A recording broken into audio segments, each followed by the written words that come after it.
Good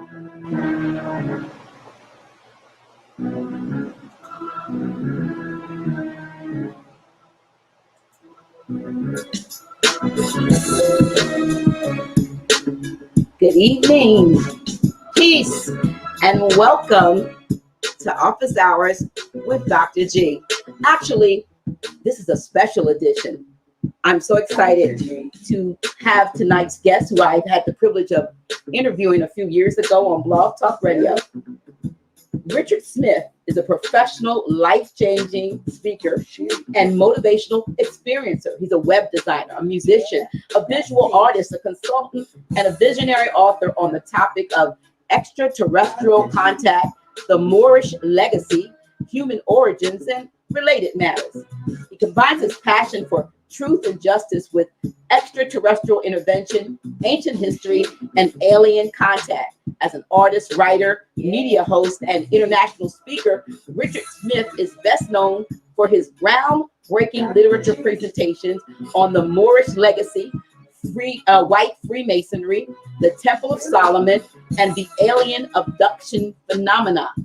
Spanning a tremendous cross-cultural spectrum, Smith's lectures have inspired a wide range of people from multiple and diverse backgrounds, while serving as a platform for a growing global movement that began in New Egypt, New Jersey at Pat Marcattilio's Earth Mysteries and UFO ET Conference in 2005.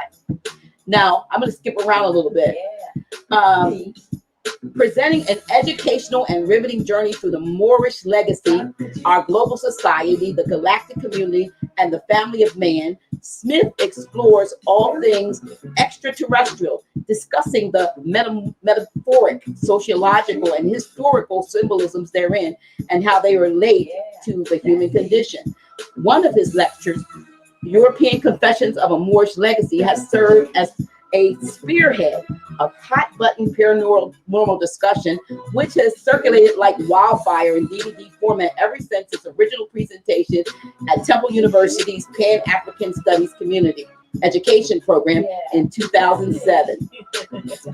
By the end of 2013, Richard Smith began attracting international recognition and interest from Europe, Asia, and South America, while laying the groundwork for what would become the Human Origins Conference, an annual event revealing the fascinating realms of Earth's cosmology, human origins, ancient history, and lost wisdom. Smith was also invited by the Moorish Science Temple of America to present his lecture in Toronto, Canada, at the Noble Drew Ali Day annual event in 2014. In 2015, he became a member of the committee for the New Mexico UFO and Paranormal Forum. In September of that year, he published his second book, The Moor, the Mason, and the Alien, A Call to Action. And he launched a brand new literary book series under the title Vaulted Journals of UFO Teacher. Now, he's globally recognized for spearheading, as I said, the human origins revolution. Richard currently resides in Rio Rancho, New Mexico, with his lovely wife, Linda Smith, and he's working on his next book. And I am so happy that he has taken time out of his busy schedule to join me tonight on Office Hours with Dr. G. Hi, Richard. How are you? Hello there, Dr. G. And thank you so much for having me on the show as a guest. It's fantastic to be here and to continue our conversation that we started a couple of years ago. Yes, we did. And we had a ball. But that time we were on Blog Talk Radio. I was in my pajamas, and I don't know how you were dressed, because nobody could see us. I was chilling back on my bed. But this time, as technology has advanced, we're able to come to people live, and just as if we were on some kind of network TV. So I'm so happy that, I was finally able to get you on the show. Been trying to get you, and I, know you've been busy, and your schedule and my schedule for Office Hours just doesn't mix, because you work all the time. But you do have Fridays, and normally I don't have a Friday, because we're normally doing, we have either Grand Sheik or Brother Abdul and Brother Shem. So I realized at the last minute that this was a fifth Friday. We have those a couple times a year. Yeah. And I just, Linda, please. I said, could you please see if Richard will come on this Friday? And thank you. Thank you That's so right. much for coming on. I appreciate you coming on. And I said I wanted to do this for just a moment before we get started. On a very serious, note, a dear friend of mine, Brother Tyler Brooks here in Delaware, where I live, very, very well-known brother, very well-loved brother, transitioned on yesterday under circumstances that were, anytime somebody leaves, it's hard, but, it brings to mind that he was such a leader. And there are a lot of leaders around that when times are tough, people always look to us as leaders. They think you're the strong ones, that you've got it all together. If you're the kind of person, and he was this kind of person that people could always count on to fix something, spearhead something, support the youth, the seniors, whatever. We don't think sometimes that the leaders have their own weaknesses and need someone to say, hey, is everything all right with you? And so I just want to put, honor my brother, in his memory and for all that he has done. And, and also to remind us that there are times when people who you think are the strongest really need you the most, so, sometimes, we can't pour everything on them, but we need to say, hey, is there anything I can do for you? And, or do you want to talk or something? So I wanted to get that out of the way. Okay. With that said, I'm going to try to pick up on, something that we talked about in 2015 or 16. I don't know what it was, because we did 2 interviews. And I again don't know whether you asked me the question or I asked you the question, but I think you posed the question that had been posed to you. And that was, what is a white Anglo-Saxon Protestant heterosexual male know about the Moorish legacy? Tell us what you know, because we got some inquiring folks on. We got some people on here probably who do know you, but we got a lot of folks that tell us, what does he know, and why has he written 2 books called The Moor, the Mason, and the Alien? And you're working on book 3. Book 3, yep. It's going to be part 3, Rise of the Invisible College. That's the one I'm working on right now. Okay. So, and it's going to be, that one will be all about the visual story of the Moorish symbolism playing out in television and in film, in movies, for quite a long time. So I think you guys will be quite excited when part 3 comes out as well. So. Okay. And it definitely builds upon what I already established in the first and second book.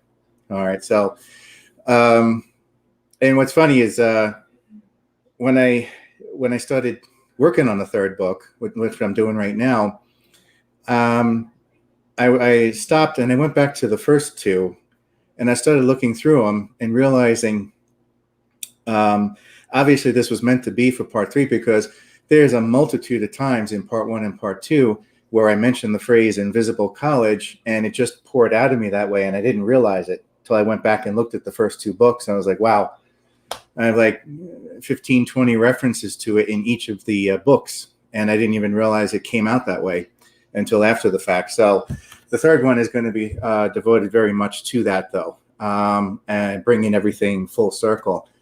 But to go back to the $1 million question, okay? Yes. If I had a nickel for every time someone pointed it out, I'd probably be very rich right now. And you should see the look on, let's say, a white audience's face when I present this information to them, because the first thing out of their mouth is they look at me and they hesitate to say it at first, but then they say, you do realize you're white. I said, yeah, but who else are you going to listen to? So if I wasn't white, what would you say then?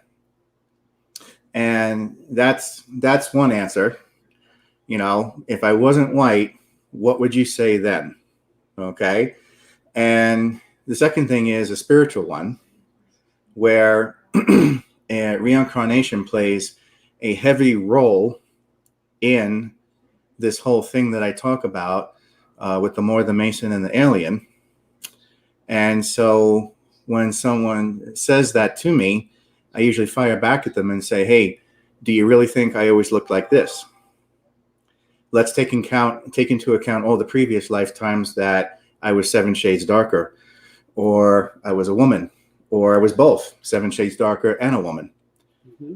And so Mother Earth gets sick and tired of seeing her dark-skinned brothers and sisters vivisected, lynched, ripped apart, assassinated.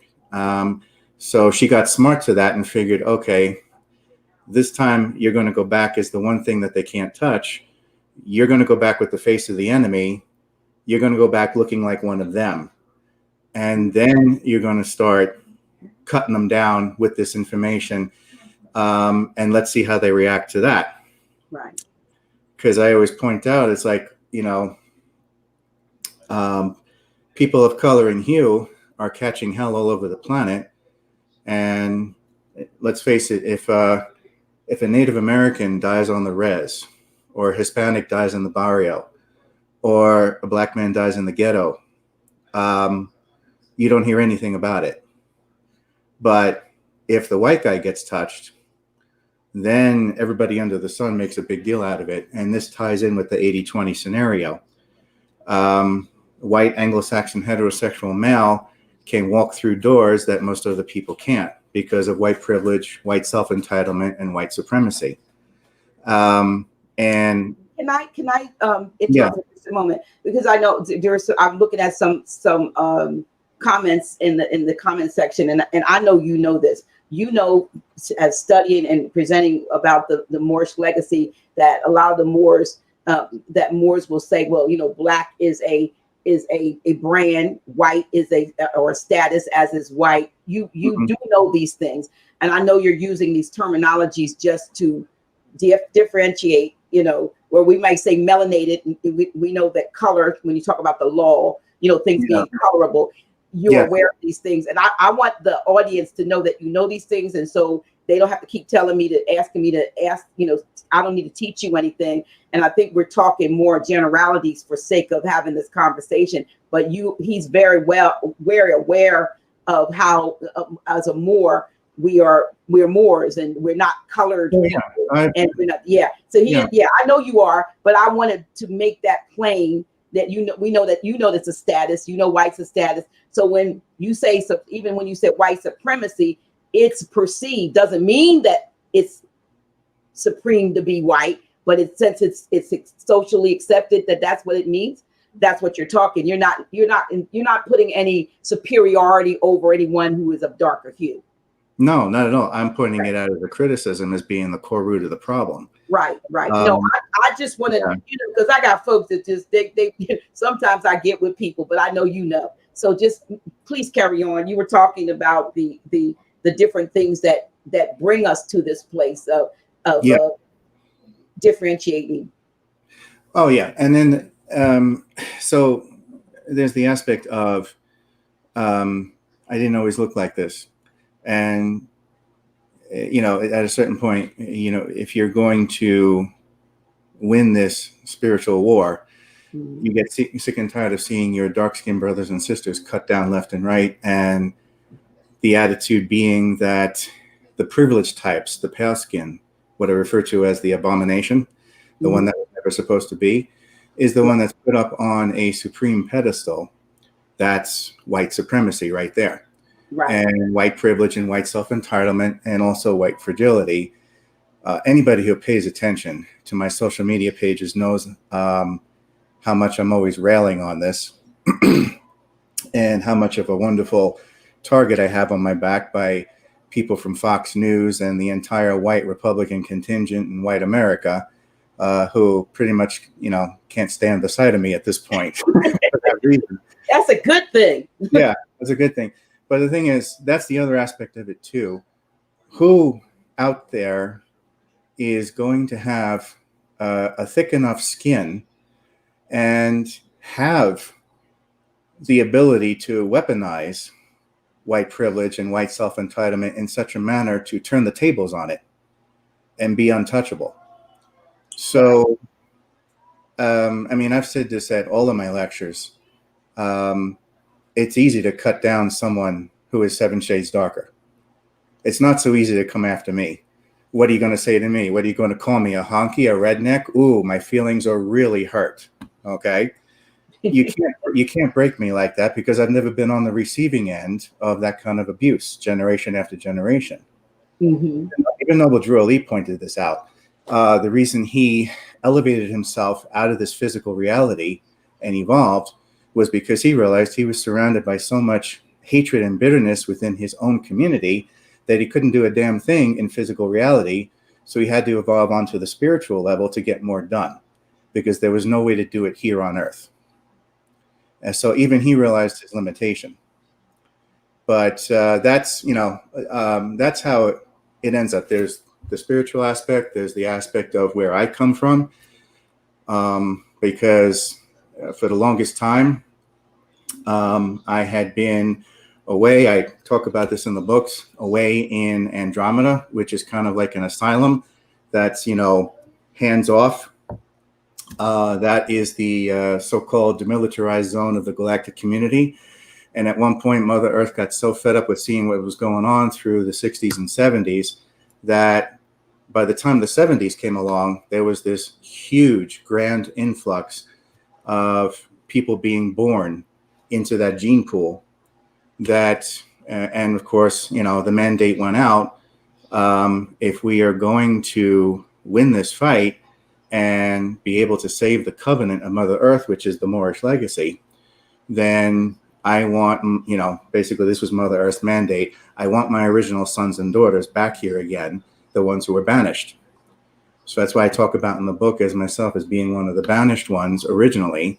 So that's when I was called back. Only this time around, I thought I was going to come back as someone who would be 7 shades darker again to pick up where I left off. And Mother Earth was like, no.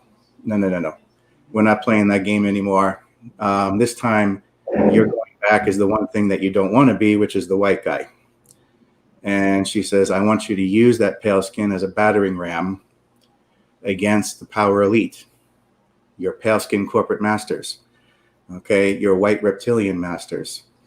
Because at this point in time, people of color and hue, the sun-kissed people of Mother Earth, the family of man, okay, those are the legitimate ones. This privileged pale skin is the joke unto itself, because I am born into a story that's written for me already from the cradle to the grave, and yet I'm the one that never should have been born at all. And that's the joke in terms of karma, dharma, and reincarnation. The pale skin that has everything done for him is the one who never should have existed. And this is what you have to break through. Unfortunately, white America is never going to see itself as the core root of the problem until a white Anglo-Saxon heterosexual male confronts them on it. Mm-hmm. I've even had these idiots on social media argue with me when, they just love gravitating towards these reports about black on black crime in black neighborhoods. And it's out of selfishness and greed and, a selfish agenda that they gravitate towards that. And they try to throw it in my face. And they're like, well, I'd love to see how you blame this on white supremacy. And I'm like, I can. Who do you think put that thought in their head to kill each other? If you knew your history, you'd know that it was a white FBI and a mafia acting as a dark-skinned Uncle Tom Negro that was working as a two-party system against the black community, who was being organized by the Black Panthers. The FBI, being very white, didn't like that. So they infiltrated those communities with drugs, and that's when black on black crime begins.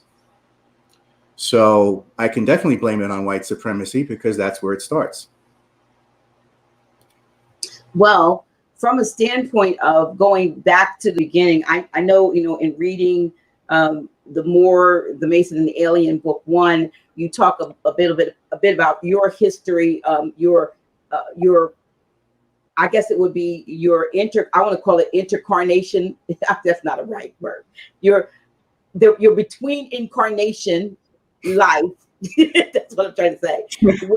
And there's a couple of key characters that have shown up in your life and in the life of your family, into your history, the history of your family. And I would like you to talk a little bit about the Crone and the sisterhood and how they figure into where you are and today, as far as coming back and doing the mission that you're doing now, that you've been on in this incarnation. Yes. For me, a lot of this started with my first awakening at the age of 21. Just to put that into perspective, I'm going to be turning 50 this year. So it's been a few years. But in that first awakening, it was brought to my attention that there has always been this being called the Crone, who has been there since my earliest memories, age of 4 years old. At 4 years old, I always knew there was something in the background watching me, but I could never put my finger on it until that first awakening at the age of 21, when she made herself known to me. I say she because I identify her as a female praying mantis type extraterrestrial. And the praying mantis types are very ancient, very primordial, considered healers, okay?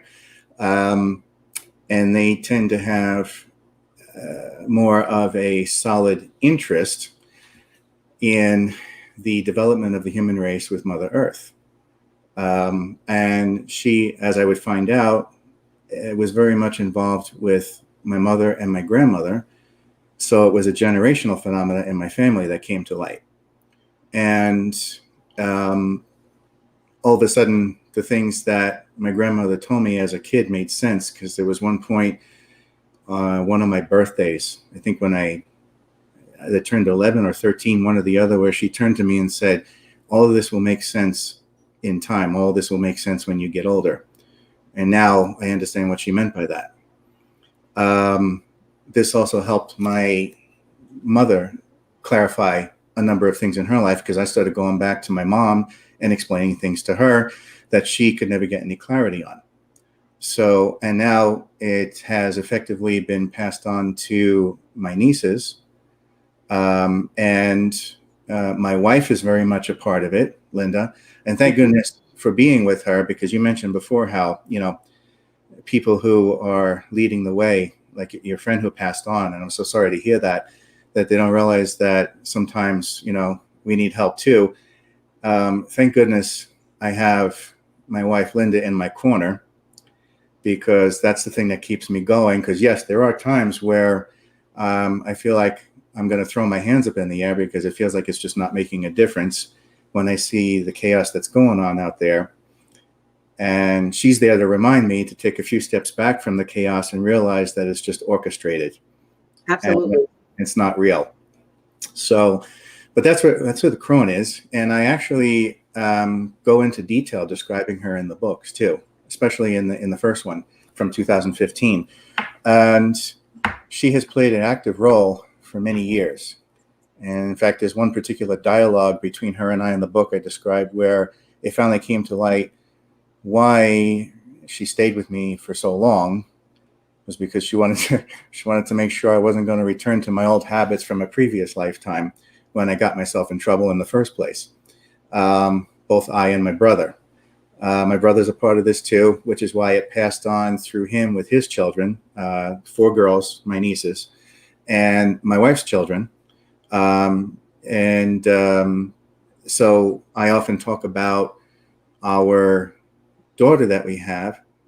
She is in her early 20s now, living in Florida, but I refer to her as the Star Child in the book. And I explain the significance of that as well, and what that means between my wife and I. So there's a lot of dynamics going on here as to why this circles back around to the Moorish legacy. And the one thing I always wanted everybody to know is that the Moorish legacy is a starborn legacy. It's not something just relegated to one planet. I'm quite sure if you go back in time and look at the ancient civilization on Mars, you agree with me that what was happening on Mars is also Moorish, just like what's happening on Earth.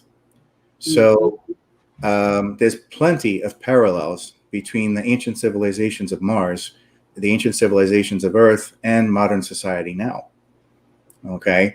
And if that's the case, then you will find it out there on other planets as well, because it's a universal thing. Okay.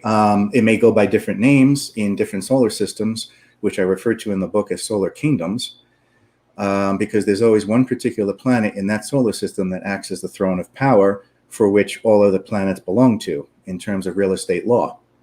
And in this solar system, that throne of power is Earth, Mother Earth, which once you realize that, that goes a long way to explaining why we have all these visitations to this planet, all this conflict on this planet, all this perceived chaos and strife, because there is a power struggle. By real estate law, whoever owns the throne owns the rest of the solar system. May I? That's interesting. And a question was put in the comments, but I want to tie it together with something else.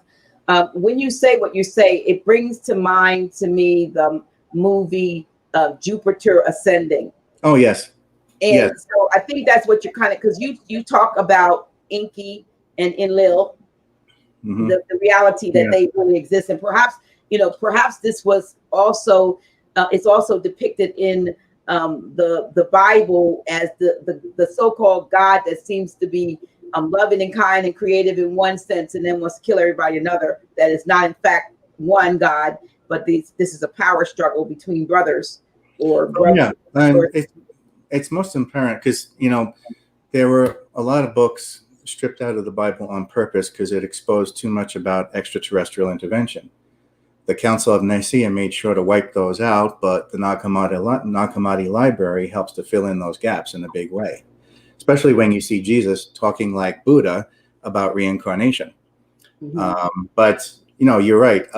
Those conflicts, a prime example, and I always love throwing this at the Christians because I know it annoys the hell out of them, but there's always that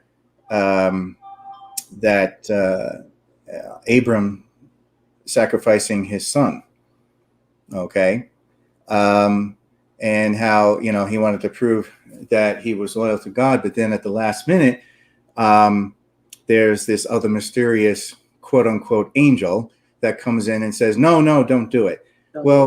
That's a direct reference to a power struggle, because let's face it, if you could kill that boy, you could kill a lot of bloodlines leading to a lot of Christs.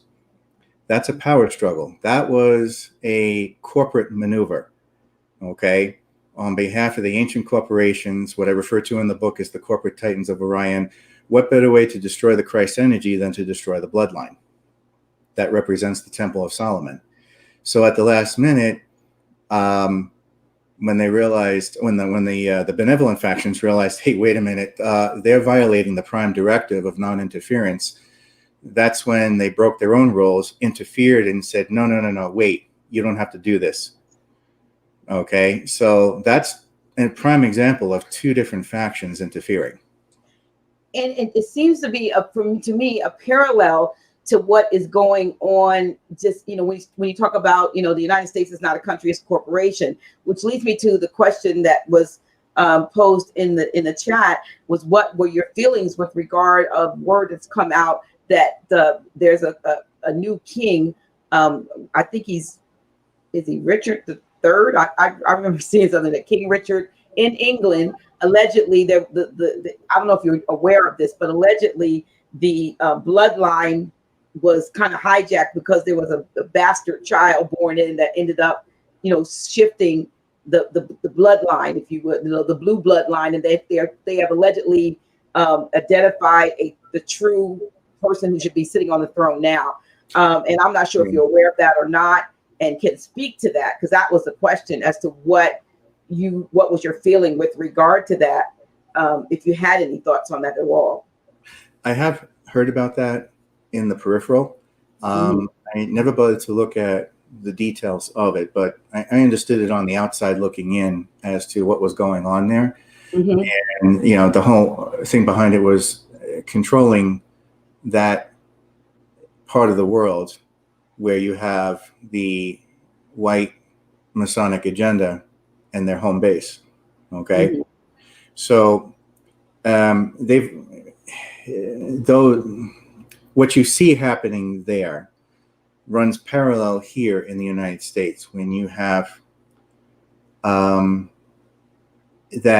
what I talk about in the book is the ancient vendetta, the corporate conglomerates and all that, which of course follow the ancient bloodlines. Okay. You have once in a while an accident that comes along, like Abraham Lincoln or John F. Kennedy. Okay.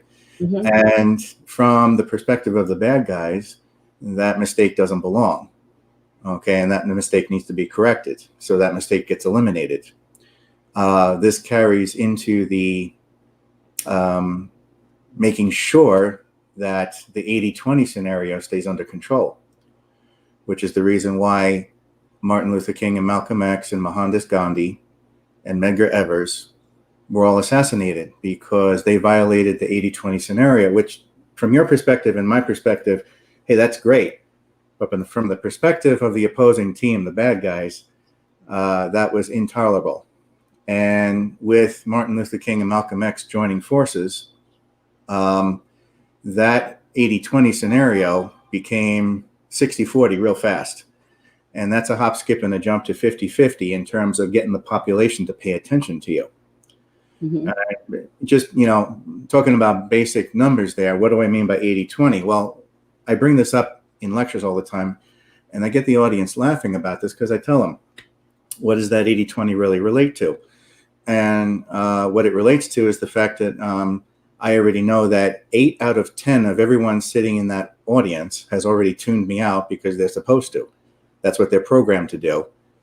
That's what they're institutionalized to do. And I tell them, I understand that, but you're part of the problem. You're part of the 80%. You're not part of the 20% that I'm actually here for. The 2 out of 10 that is paying attention to me. So, that gets them laughing, but it's always that nervous laugh, because now they have to think about it. Oh, am I part of the 80% or am I part of the 20%? So, but on the flip side, let's face it, the only reason I'm allowed to have my head attached to my shoulder is because 8 out of 10 of them have already tuned me out. And they're like, well, we're listening to you. We're listening to you. Yeah, but you're the 20%. So, you don't let your ego get in the way of that. Okay. You're still just the 20% that's listening. But that's what things like that, Richard III and that whole conspiracy, and eliminating Abraham Lincoln, John F. Kennedy, civil rights leaders the world over, that is to prevent the 80-20 scenario from getting out of control. Well, what do you think in terms of all that has gone on since the beginning of 2020? There are some that say that this is actually not 2020, but this is 2012, that the calendars were tampered with. And, there was some with the Mayan calendar and 2020 and a lot of the things that were supposed to happen. And it seems like we dodged a bullet.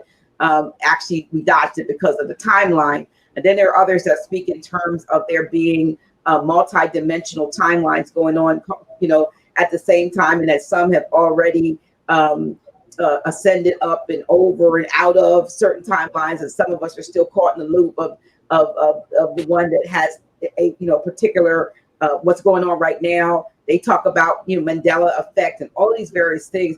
In terms of the fact that you do ascribe to us having extraterrestrial origins, is it within your knowledge of the states of existence of people? Is everybody experiencing in an Earth type setting, what we would call, because we know there are other worlds that are maybe Earth-like, but is everyone here actually experiencing the same thing, or are some of us interdimensionally in different places at the same time, not seeing, not feeling, not wearing masks, can you speak to that? What's been happening, and I felt it myself too. I've told Linda this, that there are days where it feels like you could cut the atmosphere with a knife. Mm-hmm. There are other days where it feels like all the atoms around me in the atmosphere are standing still. It feels like everything is off. Like I know I'm here, I know I'm breathing, but something doesn't feel right. Like I don't belong.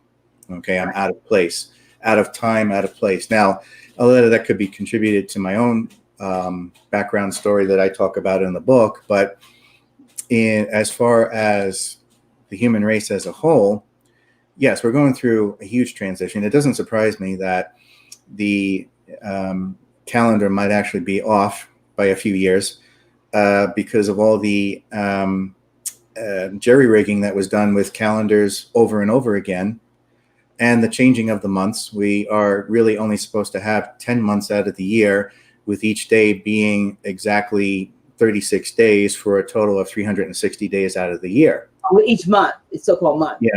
Yeah, it's supposed to be even like that, 10 months, but 2 more were added on to satisfy people's egos. And the year was supposed to start on March, but it actually now starts in January. And a lot of this also has to do with cosmological disasters between Mars and Earth, near misses between the two planets, because there was a time where we had that perfect 360-day orbit, not this 365 and a quarter stuff, and Mars had the perfect 180-day orbit. So we would actually see Mars twice a year in perfect symmetry with us. But those orbits got a little out of whack with each other and caused all manner of disasters on both planets. And then the orbits were completely out of whack. Astrology, which had always been a perfect math, a perfect science, was now out of discord with itself. And they had to go, the mathematicians and the agricultural people who paid attention to that had to go back and redo the whole system as to when they were supposed to plant crops, what times of the year, knowing full well that now there was no substantial way to hold on to the seasons in any meaningful manner, which is proven by the fact of also the weather changes we're going through today. It seems like, Florida has changing weather. New Mexico now has a certain level of humidity, and all over the country, when you look at a weather map, even just the weather forecast on a daily basis, it's like that doesn't look normal at all. So even the weather is shifting because the seasons are shifting, and what's also happening is the magnetic poles are shifting. So this is everything that contributes to the psychological well-being of the human being, the community, and the human race as a whole. What that ultimately does too, though, is those changes are also affecting the alternate realities and parallel dimensions that exist side by side, which circles back around to your original question. So in one reality, you have COVID-19 wiping out the whole planet. In another reality, you have COVID-19 being nothing more than the everyday cold. Okay. In one reality, you have no COVID-19 at all, but maybe Ebola exploded out of the Sudan in a way nobody expected and wiped out the planet anyway. Or maybe it actually made it over here in the form of Reston Ebola, which actually Ebola did come to America in Reston, Virginia. Nobody seems to be aware of that, but it is floating around here in the gene pool now and is looking for a way to become airborne. So maybe there's a reality where Ebola wipes out the United States, but doesn't touch Africa. So, there are these parallel realities colliding, and this is why things don't feel right. Some people cannot respond to it well, and they go insane. They end up in a padded room, or they end up killing everyone within a 10-mile radius, okay? Other people can handle it and are in tune with it. They're ready for it. And they're ready for it to come. They're ready to move on to the next level because they recognize that each one of those realities, each one of those parallel versions of Earth, if we're just to keep the explanation simple here, each version of ourself reports back to an oversoul. And so let's just pretend that this is Earth Prime, to use a comic book reference. This is Earth 1, okay? Earth 2 has another version of me. Earth 3 has another version of me. And each one of those individual souls, everything we're learning is going back to the oversoul. And that's where the process of reincarnation comes into play. So when you watch a movie like Defending Your Life with Albert Brooks and Meryl Streep, it's a perfect example of what I'm talking about. Yeah, well, I've studied some things on, like, say, life between lives, and one in particular, I've been listening to an audiobook on it. and it talks. There are, I think this gentleman is a hypnotist who has used past life regression as part of his practice. And so what he basically didn't start out like that, but I guess his clients started regressing, and then he found out that there was actually some parallels and similarities to a lot of people going back into lives, and he dealt with lives between lives. And so the time after immediately following a transition, after maybe 3 days or so, and the soul or that energy goes back, you can say, to the oversoul, there's a review, but there's not a punishment. It's not a punitive review. There's not a punitive review. It's more like, let's go back and see how you did based on what you planned to do, what the plan that you scheduled before that you developed before you said, oh, I'll go in that body and called Naila, and I'll have that man and that woman will come together and they'll make me, and they won't stay together, but they'll make me, and I'll struggle, or whatever the circumstances. A lot of times people think that their lot in life is it may have been so bad. How did I get this? And they don't realize that this is a choice. As you said earlier, you chose to come. You thought you would come back, and you wanted to come back, but you didn't get to choose the gender or your ethnicity. You did choose to come back, but we do choose a lot of times the circumstances. I mean, I think we could choose to come back in the affluent, if that will lend itself to the upward progression of the soul, just that upward evolving, if you will. But they're not going to just let us, waste time and come back. I mean, I want to be a playboy every time I come back. No, somebody's a playboy or very rich somebody in this life may be a pauper in the next, so that there's a balance in one's life. And I think a lot of times we get caught up in who we are in a particular, like right now, all of us are dealing with now. Nobody's dealing with anything but now, unless you're, contemplating the then. But most of us are in our now state, and we can't fathom that we've been here before, or not only that we've been here before, but we've been here multiple times in multiple types of incarnations and on different planetary bodies, in different forms, that we've seen things in movies such as Star Wars and all of these things. And you see all characters that are, kind of human, but kind of reptilian and kind of, and you think, oh, that's cute. Though, isn't that's not cute, but isn't that great how George Lucas started that? And then you realize that he's just really bringing back or showing and projecting things that actually have been, or may be parallel going on. And I think we kind of get caught up in the now so much that we don't realize the multiplicity of our nows. Mm-hmm. Yes. And what can happen is that every so often that thin veil that will separate one reality from the other breaks down and starts to cross over for a moment or two, or maybe longer, and you start feeling that. And it's an interesting experience when that happens, because that's when things start getting misplaced in the house.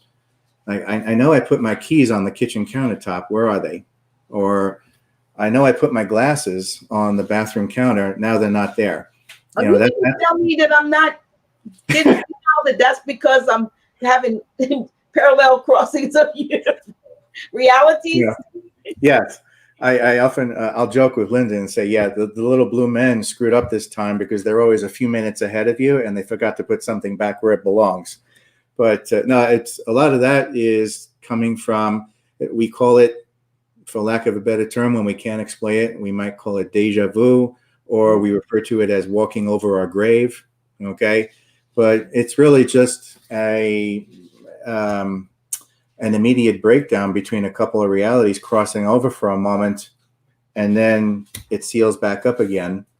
But for that moment, you're like, where am I? I misplaced everything. I'm not sure what's happening, or you wake up in the morning and the first thing out of your mouth is, where am I? Okay. I've had a couple of instances where I've kind of woken up and I think I was between, here and there, and you're like, you're very, very confused, not having taken any drugs or alcohol, just waking up and you're in between realms, and so you have to bring yourself together and be all one. But in terms of, switching the subject a little bit, coming back into, the Moorish legacy, when you talked about the fact that the Moorish legacy did not just occur on what we call planet Earth or Earth One.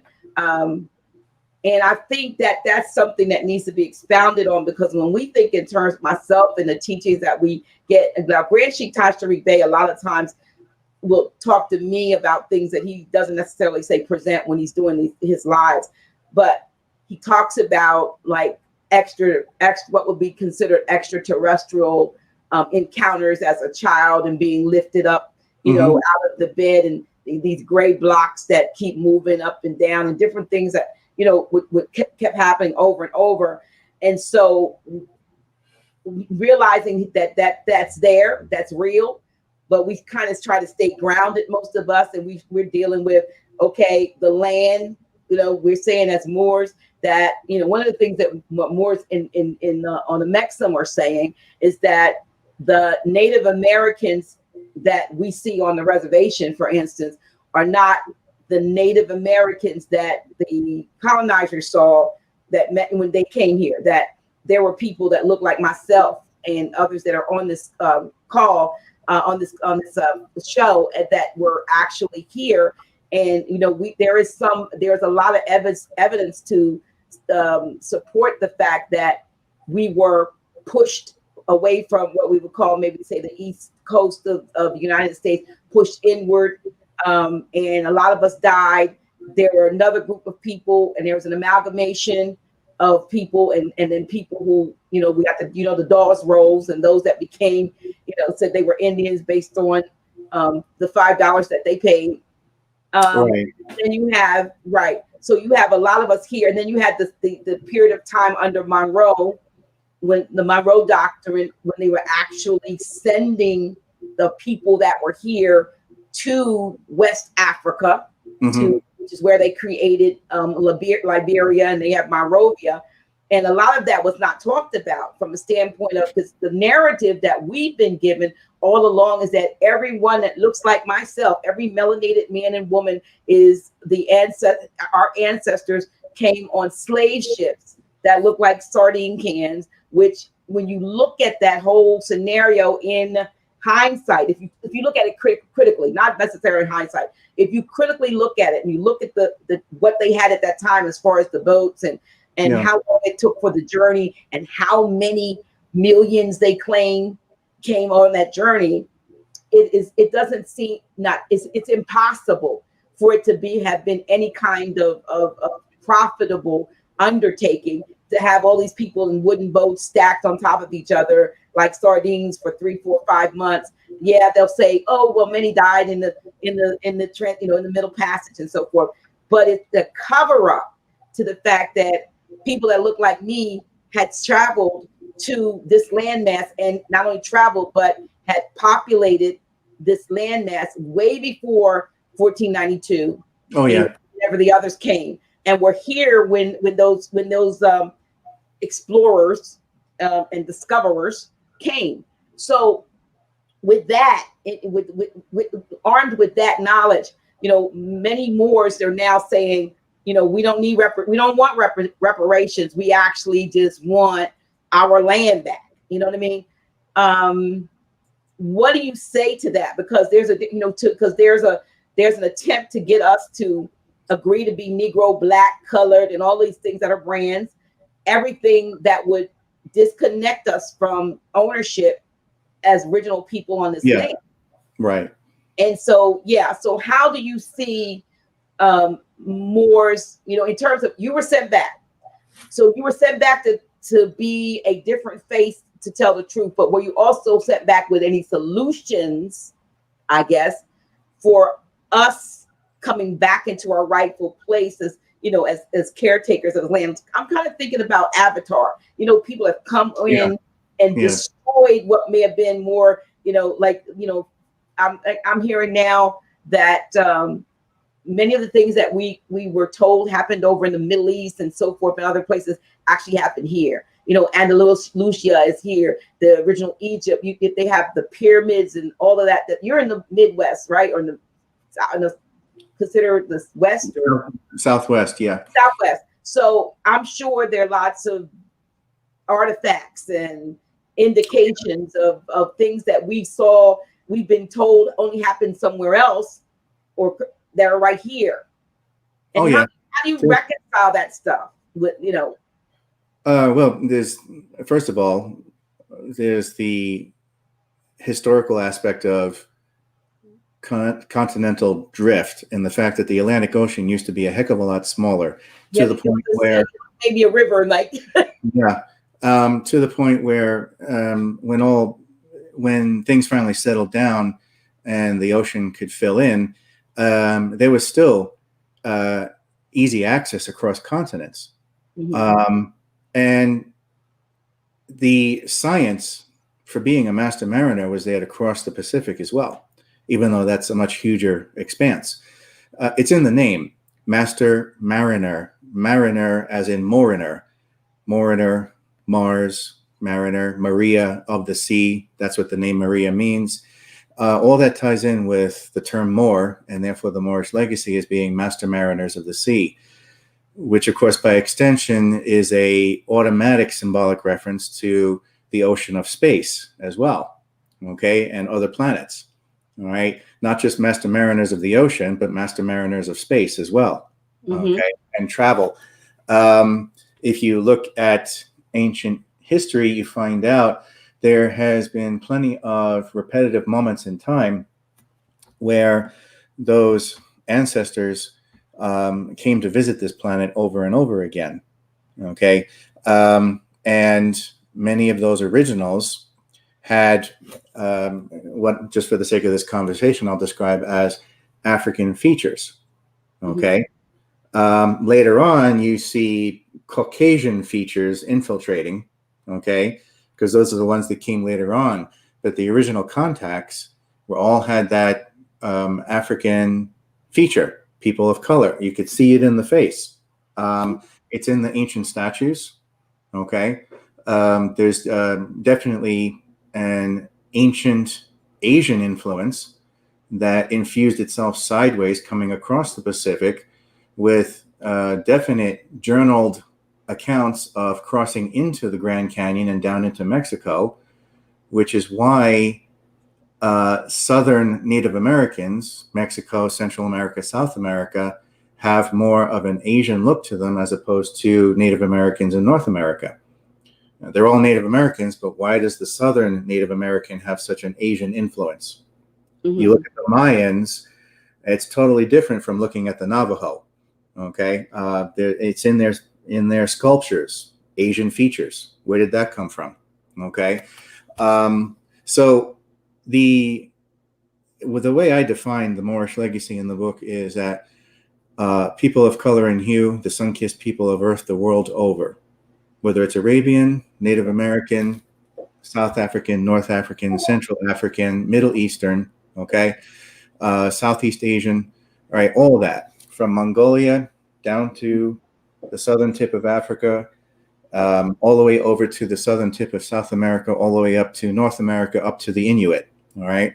Mm-hmm. That's all part of the Amexem Empire, which is more than likely where Mexico got its name from as a variation of the word Amexem. And therefore anything outside of that, which of course is Europe, doesn't belong to that family of man. It belongs to a different story, an outcast type of story there, that was a retaliation against the family of man, against the Moorish legacy. Earlier you asked a question about a solution. One of these solutions is already taking place, and that's since the 1970s. Now, mind you, I'm drawing upon a statistic from about 2006. I'm sure the number has increased since then.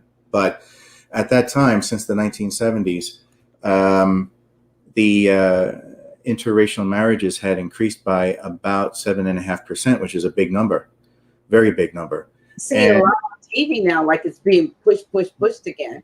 Yeah, and you see that everywhere. which I think is extremely important, because if you go back in time and look at ancient Egypt, when the Caucasian or pale skin outcasts started filtering back down from Europe into Egypt, into dark skinned Egypt, they took them in. And by bringing them into the fold, they helped to quell their barbarian, warlike, destructive nature. I'm not painting a picture of Egyptians as being saints. They were not saints, but they had a better way. Okay. It's just like with the Asian continent, the Japanese. I often point out, I don't say the Japanese are perfect, but I will point out that they have a better way. Okay, and we should pay attention to that. So the Egyptians had a better way, and by assimilating the pale skin outcasts that migrated down and trickled down back into Egypt, they quelled their warlike mentality and gave them a more peaceful outlook on how to approach the world, instead of being always fearful and dominant and always wanting to club someone over the head or knife them in the back, which is the European way. So there is the same thing happened with Native America when, as a matter of giving escaped slaves a means of hiding, they brought them into the fold immediately as part of their brothers and sisters that they already recognized as being originally here in the first place. That ancient history is something that needs to be brought back and taught about, because long before 1492, there were advanced civilizations here that had nothing to do with the pale skin. Regardless of what you hear about Vikings doing this and that, the Vikings came later on, okay? And the only reason they came is because there was an active advanced civilization here. Going back to ancient times, when you look at the way they built their cities in the ancient Mediterranean, okay, where did they get copper from? It wasn't available to them there. They had to come over here to the Great Lakes and get it from the Iroquois. And there's plenty of evidence to show that copper mines took place in ancient times with advanced mining capabilities, just like we have today. They mined the copper here from North America and brought it back over to the ancient Mediterranean. So that itself proves, and the only way that was going to happen was by the guidance of the master mariners, the Moors, who knew how to traverse the seas the right way. The only reason Columbus, as dumb and ignorant as he was able to make it across the sea is because the only people that would work with him were the people who knew that the earth was round already. Now, that was the Moors. How would they know that the earth was round already if they hadn't already been here? Those are the only ones that would work with Columbus because they already knew it. Okay. Another example is this guy. They often like to put him on the pedestal, Amerigo Vespucci. And somehow white historians have gotten away with saying, well, that's where the name America came from. No, right. It didn't come from that at all. It came from a very ancient term, Almoricanos, which was misinterpreted through time as being Al Morocco or Al Morocco, and therefore America, because Morocco was the original economic capital of the Moorish Legacy, and they were the original ones to bestow sovereignty or the existence of Almoricanos over here as being their own people. You know, it was an extension. It was a spirit. It was almost like a way of saying, yes, you are us and we are you. And so the entire Western Hemisphere got referred to as Almoricanos because it was rich, it was valuable, it was advanced, and it had a lot of tradable commodities over here to take advantage of. So, and all that was fine, trade, commerce. And what most people don't realize is that it was the ancient clan mothers that decided how those international treaties would be followed across continents between the Eastern and Western Hemisphere. So, believe it or not, you know, this is the other aspect we never learn about history, is that women are the one who bartered the treaties. And to this day, you see that in the clans. It's the women who make the decisions and the men who have to carry it out. Yes. Sister Roz Bay even pointed out at one point. I watched a video of hers a few years back. She says, you look at any dysfunctional household, it's run by a man. But you look at a household that's run by a woman, it's in perfect balance. So, that's something that has filtered down from ancient times, where the women create law and the men are there to execute it, not the other way around. Yeah, the L's and the B's. Yeah, yeah, absolutely. From a standpoint of, I'm going to go back. I was listening to what you said. You were talking about the Caucasians that needed to be brought in and civilized. What is your take on just the story of Yakub and the experiments that took place in the Yucatan or in the Patagonia, South America, that was more like a genetic experimentation that many say is what we kind of see in Genesis 1 of the Bible. It's more like genetics and something that was taking place at the time of creating, genetically putting together, taking DNA and so forth. What is your take on that, as well as the fact that the story of Noah, who was told to take 7 pairs of clean animals and 2 of the unclean animals aboard the ark, that when we look at this, the enormity, if you will, of that undertaking, but that what it really was take DNA samples or something so that you can regenerate or recreate the species following this catastrophe. What is your take on that? Okay. The Yakum story is something that I had crossed paths with later on after publishing the first book, because then people started coming out of the woodwork and seeing what I was talking about and comparing it to that story. And then all of a sudden it started coming to the surface again. I was like, wait a minute, look at what he's saying in this book. And maybe Malcolm X was right when he was trying to follow that story. Okay. At a certain point, Malcolm X gave up on it because it didn't apply to what he was trying to do. It was a waste of time. But in the background of ancient origins of the human race, it does apply. Even if we just take it as a symbolic metaphor for what really took place. Okay. As far as, and I'll come to that in just a minute, because you brought up something else about Noah and the flooding, and the ark is a symbolic word, okay, that applies to covenants and libraries and vaults, okay, and last but not least, laboratory. And I think that's the most important one to pay attention to, is the word laboratory. Specimens, test tube specimens, would have been saved to repopulate. It wasn't like actual animals were brought onto a boat. The boat is a metaphor for the laboratory. And okay, you look at any culture on the planet, all of them have a story about having an ark or a boat or whatever or a ship or something that floated in the air that they were told to build to save themselves.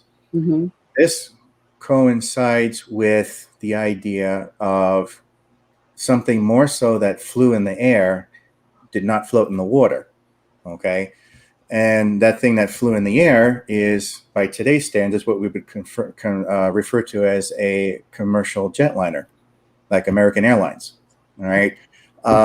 It's in the ancient carvings on the walls, ancient hieroglyphs, anything you look at, there is always that reference to the snake with wings. Well, the snake is a symbolic reference to knowledge, medicine, but it's also a physical reference to the fuselage of a plane, and therefore the wings of the plane.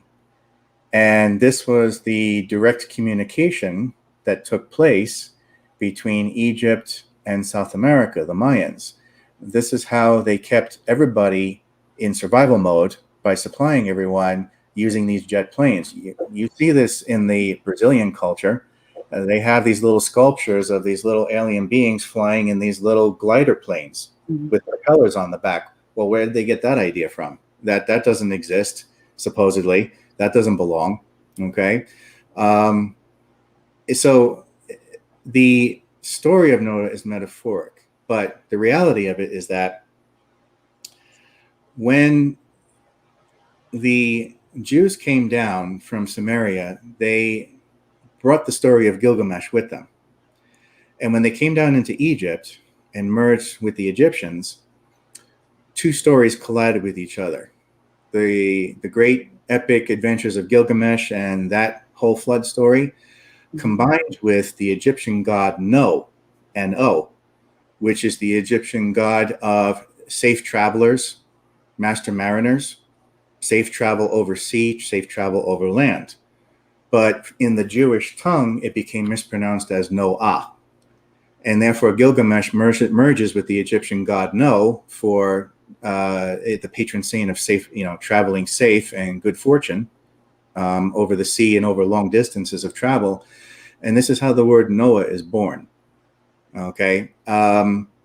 So that's, linguistically, when you start dissecting where the word Noah came from, it was just simply a mispronunciation between two different stories colliding with each other from two different cultures. Wow. However, it doesn't discount the meaning of the flood, because in every culture there is a great flood. And obviously you have the story of Atlantis, which was wiped out by a great flood.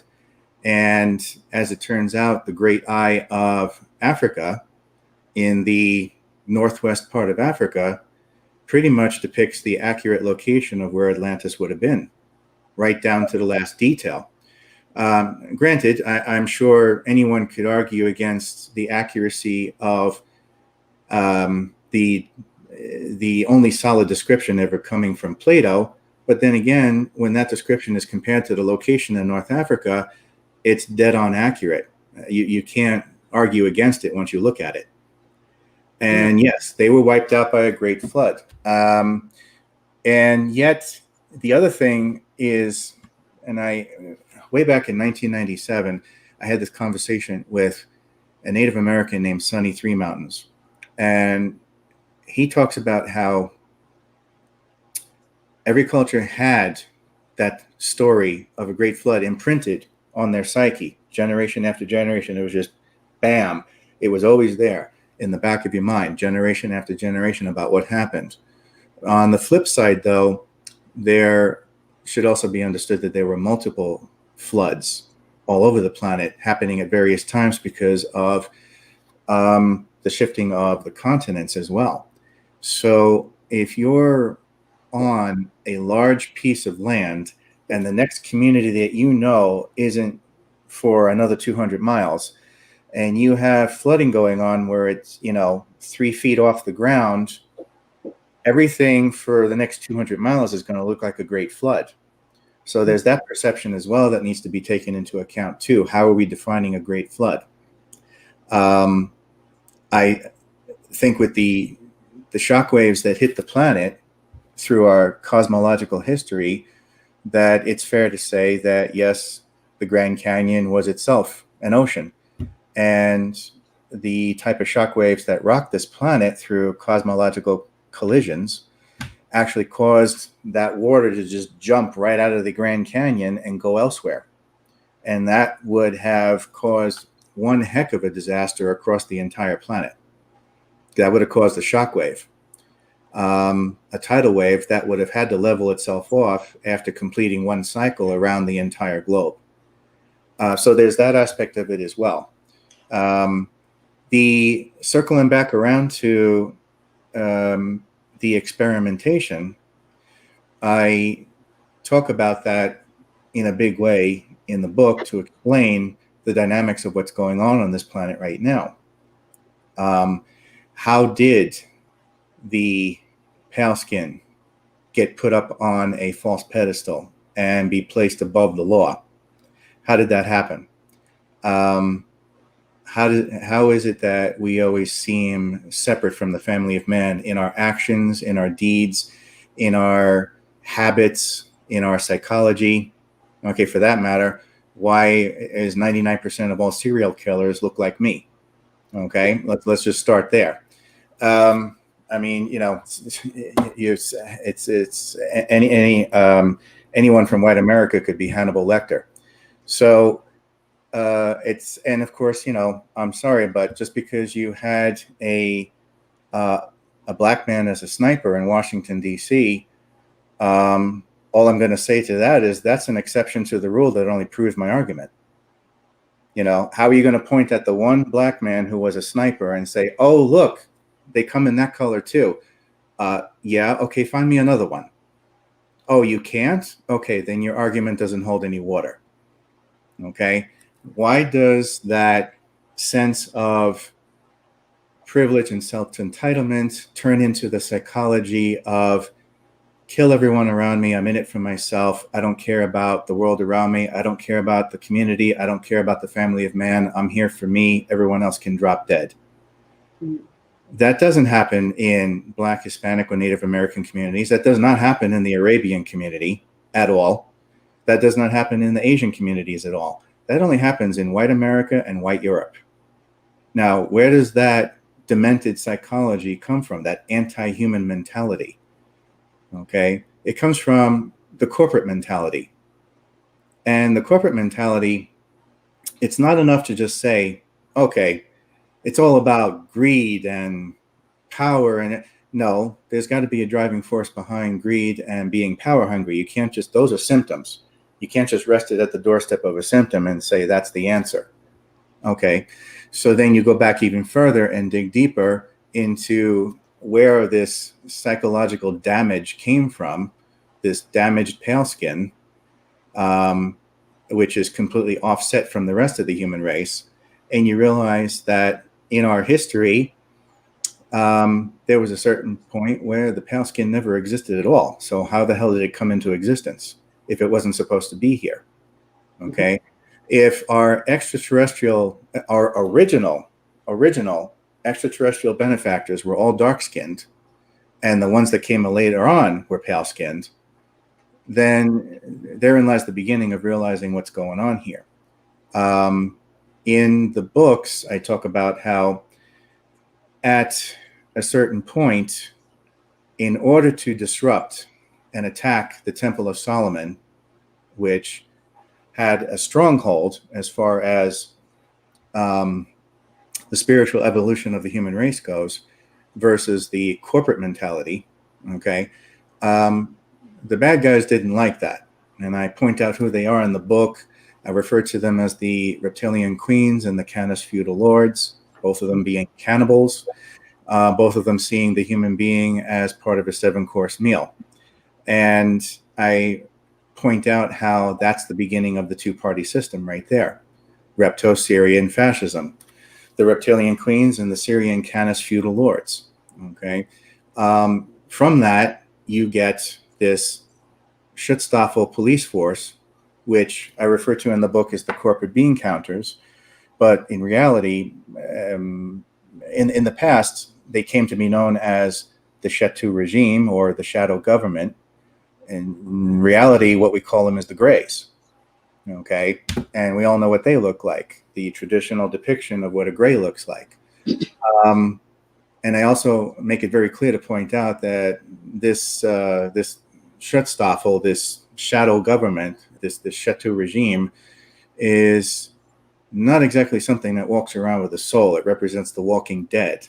These are highly advanced cybernetic organisms that are capable of calculating every outcome, or at least they think they can. When it comes to the human race.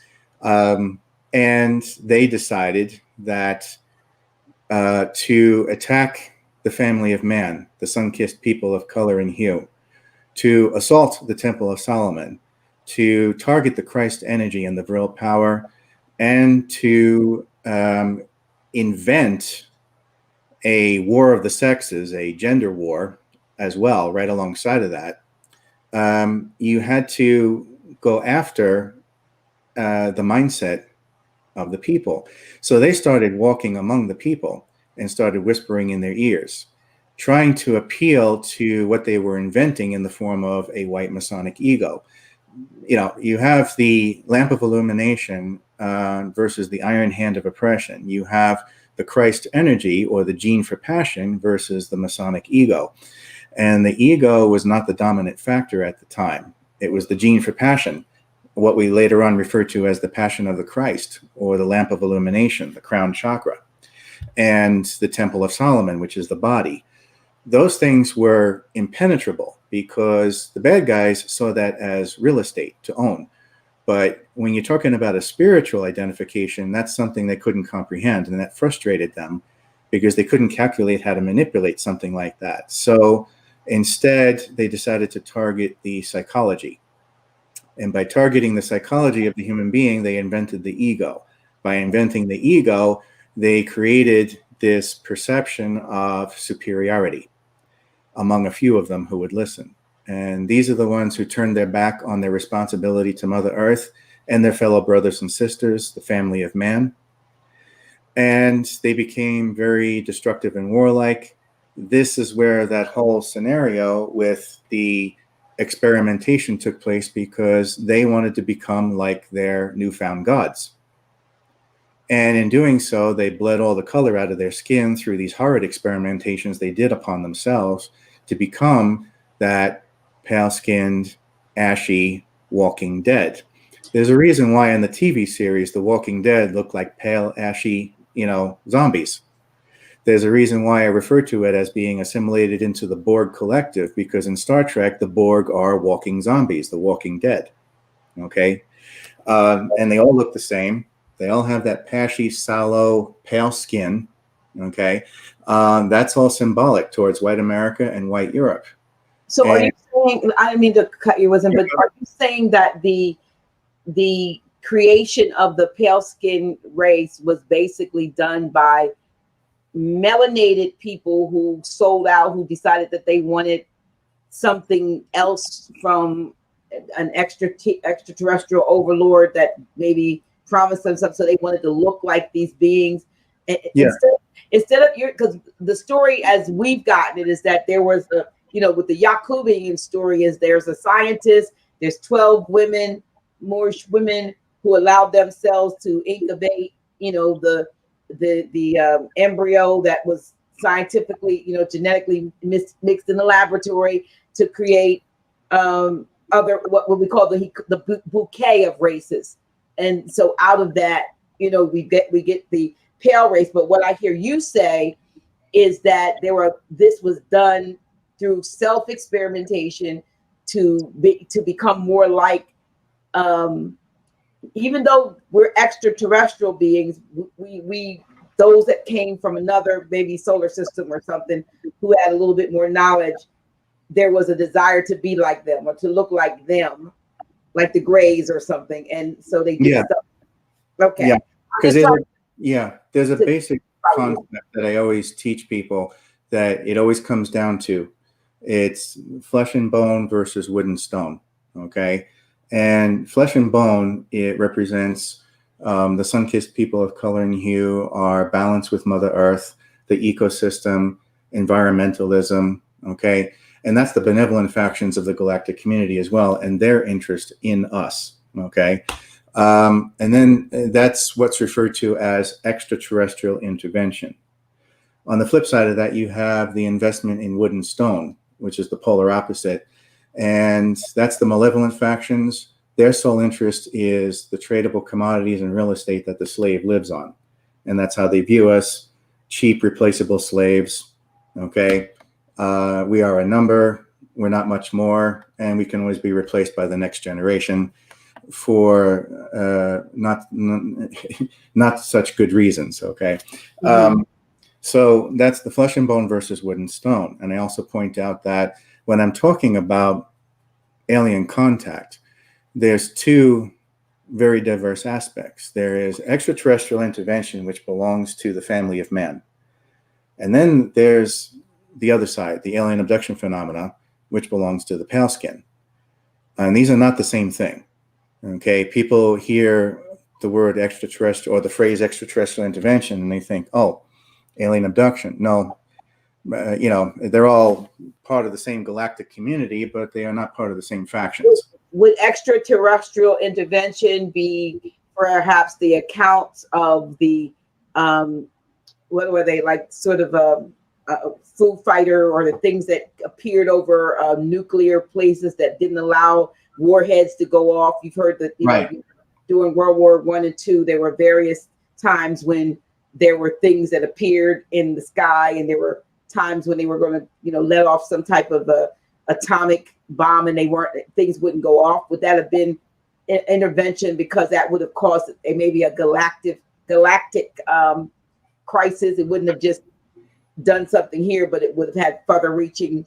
Yes, because you'll notice that there throughout all of prehistoric history, modern history, okay, there's always been some form of extraterrestrial visitations actively with this planet. But at a certain point, we were cut off and left alone because we had been so damaged that any further intervention would have been counterproductive. So it was time to resort back to the prime directive: leave us alone, let us elevate ourselves to a certain level. Well, that philosophy didn't work out so well, because the bad guys got wind of that and realized how they could get away with violating the prime directive without even being caught. It goes back to the philosophy, cop didn't see it, I didn't do it. So behind the scenes, if you can get away without being caught red-handed, then how can you really be accused of violating the prime directive? And in that comes the splitting of the atom, okay, which was history being relived all over again. Because if you look at the destruction of the legends of India, okay, and what created that whole desert region there, which used to be a fertile region, you see it was the wars of gods and men, nuclear wars, and you even see it with the Mayans too. They refer to it as the Star War.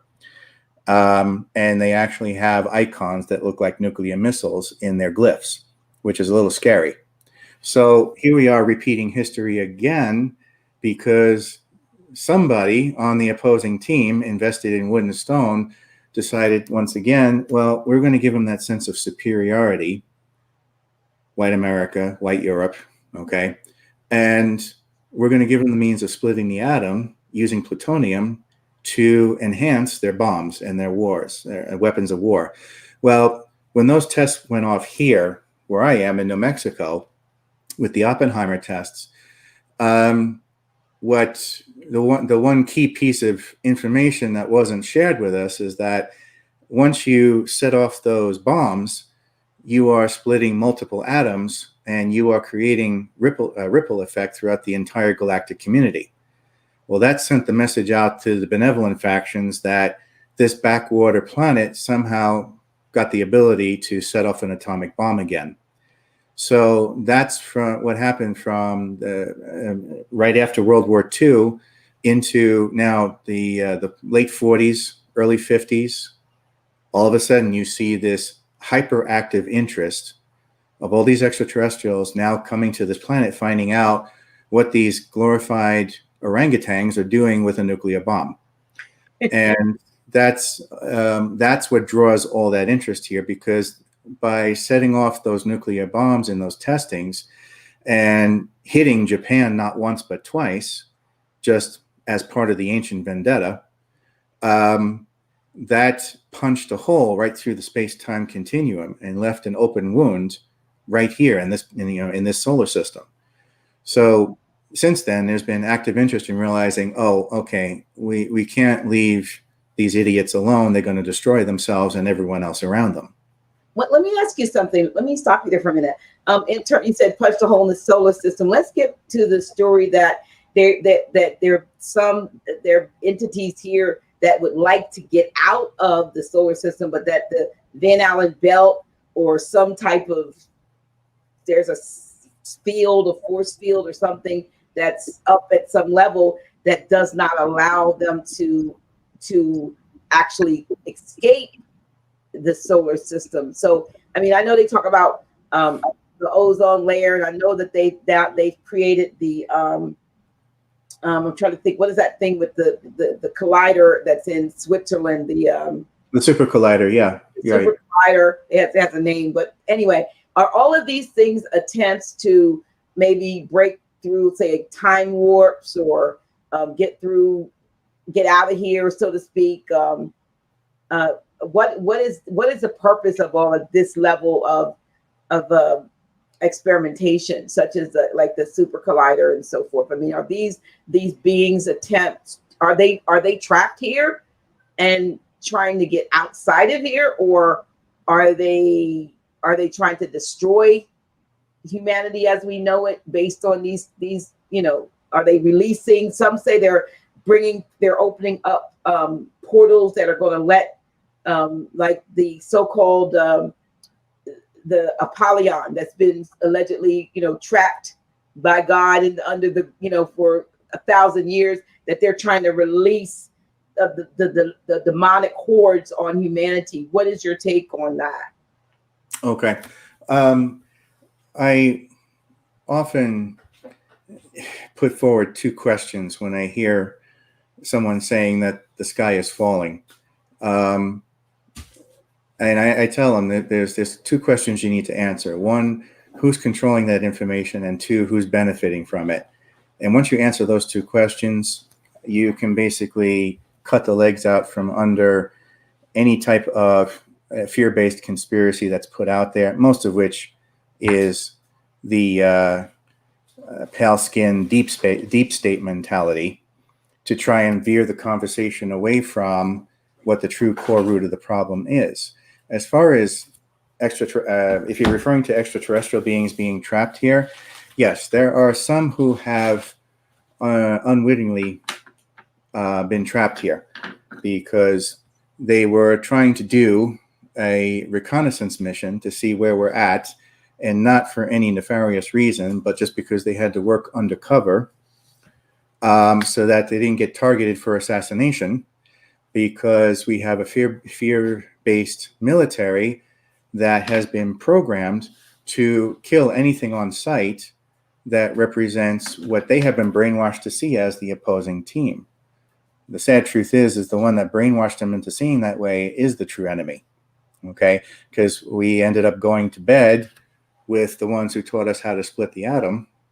And since then, we've been trying to walk that back and haven't been so successful, because we enjoy the type of superiority that gave us. And now the idea is what? We have to give up our weapons? I don't want to do that. That goes against my white Masonic ego to give up a weapon. So there's a psychological problem with that. But then again, it goes back to what you mentioned before, the Moorish legacy at this point, reclaiming that legacy and saying, we just want our land back. But the problem is that people in power are not so inclined to give up that power. Okay. And the one that's been placed on the false pedestal, which of course is the one who looks like me, is not going to give that up so easily, because by giving that up, you're admitting to what you did wrong in the first place. So once again, it goes back to the psychology of not taking ownership for the part you played in destroying the human race, destroying the planet. And unfortunately, in the more current sense, turning your own democracy into an oligarchy because you chose to stick your head in the sand because you like driving around in your Bentley and you didn't want to take responsibility for the community around you. So as far as these aliens that had been trapped here, if any of them are still alive, that would be a miracle, because there is a directive put out there, unfortunately, by the Security Council of the United Nations. This is no slight against the United Nations as a whole. I'm just talking about the Security Council strictly. There's an initiative put forth by the Security Council that if any such being that is here from their perspective illegitimately, in other words, that's code for you oppose our corporate values. Okay, you're on the side of the human race. You're not part of the elite good old boys network. If you're one of them, we're going to shoot you and kill you on sight. All right. Others that would still be alive are the ones that are in bed with the problem in the first place, with the Chetu regime, and have ended up cooperating with certain nefarious forces that don't exactly represent our legitimate government. And many of them have probably died in custody anyway because they are in what is essentially a hostile environment on this planet that is not conducive to their biology. Which is why in a lot of these experiences, you have an extremely isolated scenario, a controlled environment, whether it's interdimensional or a physical laboratory, or you being pulled onto a ship, or a certain part of your house that is cordoned off into some kind of alternate dimensional reality. The point is, you're always on visiting, you're always on their terms, because they have to be in a specific environment that's conducive to their biology. If they're actually here for too long, that really doesn't work for them, because we have such a polluted atmosphere and a polluted oceans, polluted food. I mean, it's not like you can send one of these extraterrestrials into the grocery store and expect them to find something they can eat, because the first thing they eat will kill them with an allergic reaction because of all the toxins that's in it. We've just become used to it, which is not saying very much, but we've become used to eating poison. We've become used to breathing poison and drinking poison, but they haven't. Last year, there were fires, a lot of fires that were suspicious in a particular areas of California, but one area in particular, I remember hearing, and I'm trying to think, is it called Happy Valley or something? There was an area in California where the fires were very, very targeted. It was almost like lasers were coming down and targeting. The trees were good, but it hit the cars, and it may have, things were still standing. So it wasn't a fire that just spread like a wildfire. And in that particular area where a lot of these fires were targeted, I learned that there was allegedly had been an experiment been going on for quite some time, where what we would consider extraterrestrial beings had lived, kind of coexisted with more human beings, but they had houses and so forth in that particular area where a lot of those fires were. But they, on the surface, they looked like they, where everybody, like everyone else's houses. But when they apparently would go in, there would be a way for them to go underground from inside, and that they lived underground, but they were able to, except for their teeth, they kind of looked like us, but they said they had special dentists. They had, what would you call those, caps or things on their teeth. Mm-hmm. They had dentists that worked with them to make sure, because the only thing that was really a real giveaway would be the very sharp teeth that they had. A couple of other things, but they, for all intents and purposes, they looked human, and they've been there for many, many, many years. And there was word that there were some that were going to try to go for disclosure, and to say that this had been going on, and there had been a coexistence of this. And then those fires came, those so-called fires that seem to be coming from lasers in the sky. What do you say to the possibility of that having been a fact, that there was there was an attempt, and it was a successful attempt, to suppress certain information coming forth about the fact that they had been living there in this particular, I think it was called Happy Valley or something, and that's where a lot of those fires were. But they said that they lived, they came to the market at certain times. They did things that looked like they were human to an extent. Yeah. They lived underground, but their houses were above ground, and then they would have, like, maybe like you go into the cellar, and then you would be able to access where they really lived in an underground sort of setting. Had you heard of that at all? Not that in particular. However, it makes me think of a couple of photos that came out of that environment from people who worked in the firefighting industry as fire marshals.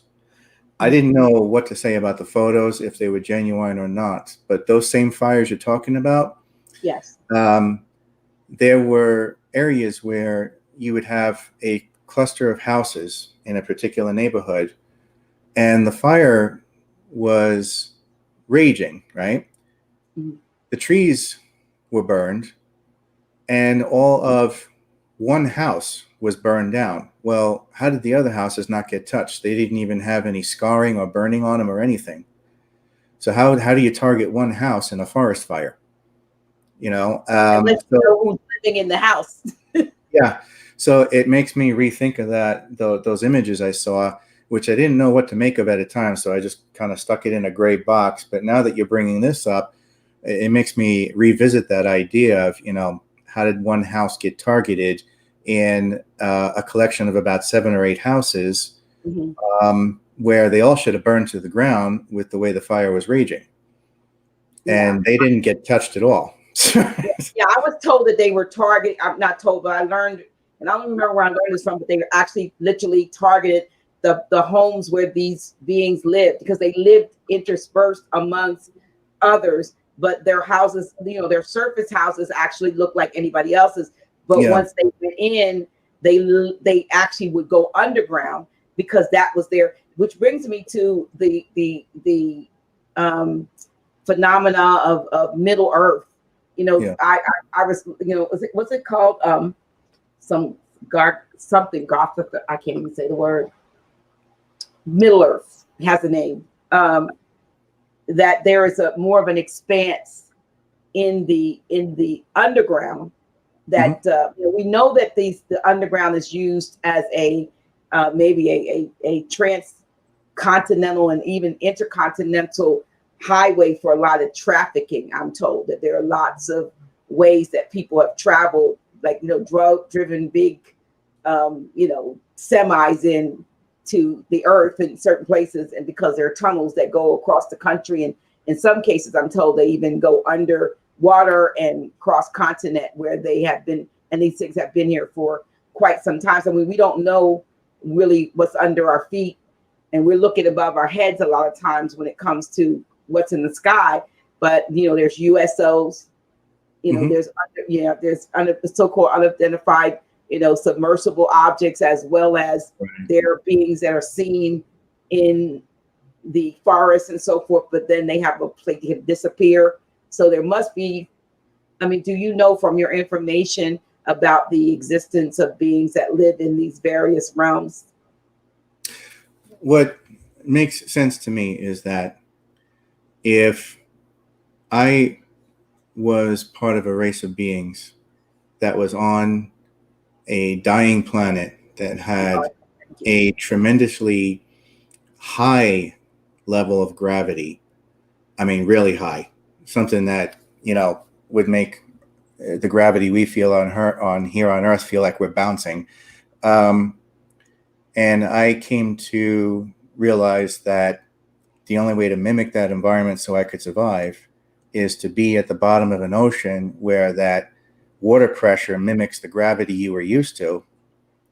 Then all of a sudden it makes sense that a species would have come here long ago to make a home at the deepest, darkest depths of the Pacific or Atlantic Oceans, or up at the North Pole, or down at the Atlantic, in areas that would be able to mimic the environment they were used to, so that they could survive.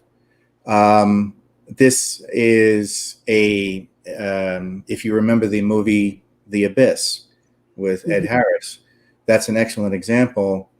My brother and I had actually read the book based on the screenplay, and that's when you found out the background of where these beings came from. They came from a planet that was very much like Jupiter, with extreme gravity. That's what held their bodies together. And so when they came here from their own dying planet, they realized the only way they could survive was to go to the bottom of the ocean. That mimicked the climate that they needed. So in that respect, it makes perfect sense that something has been here since time immemorial, if that's the kind of environment that they needed.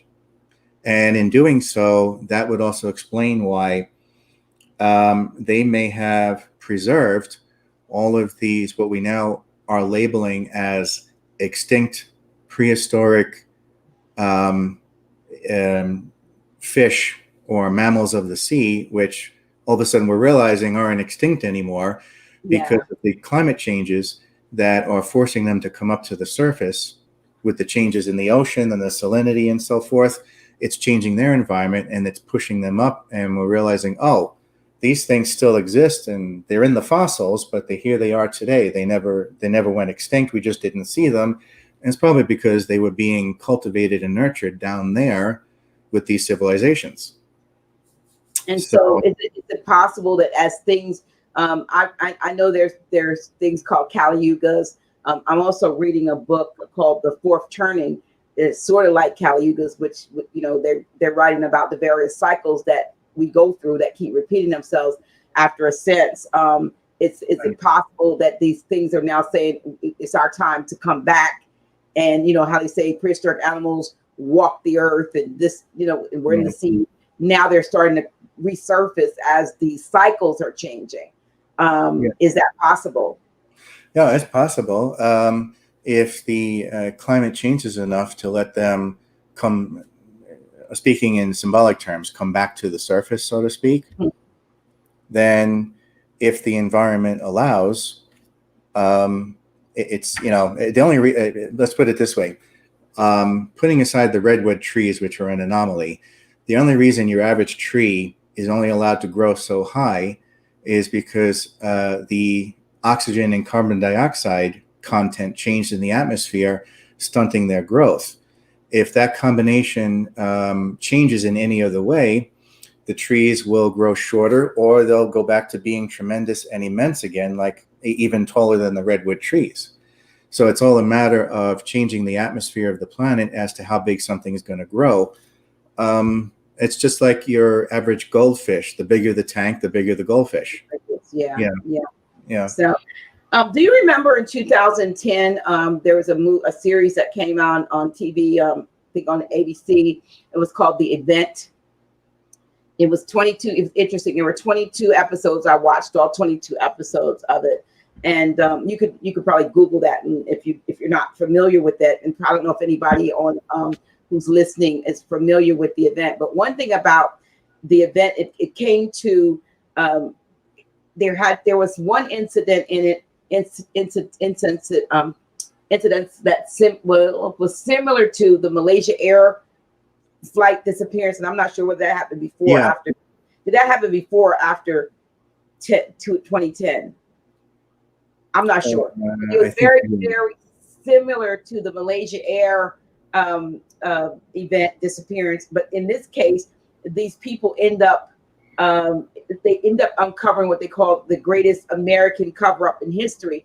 And what it is that there was a group of extraterrestrials who looked just like humans, who were being kept in the place, like I want to say it was like Alaska or Antarctica, because they called the place, I want to say Inostranka. It had a fake name, but it was a military base that was a very icy place. And they had all of these people who had been there since maybe the 50s or 40s or 50s. They had not aged at all. All of them, they didn't capture all of them. And that many of the ones that had been a part of the original downed spaceships ended up had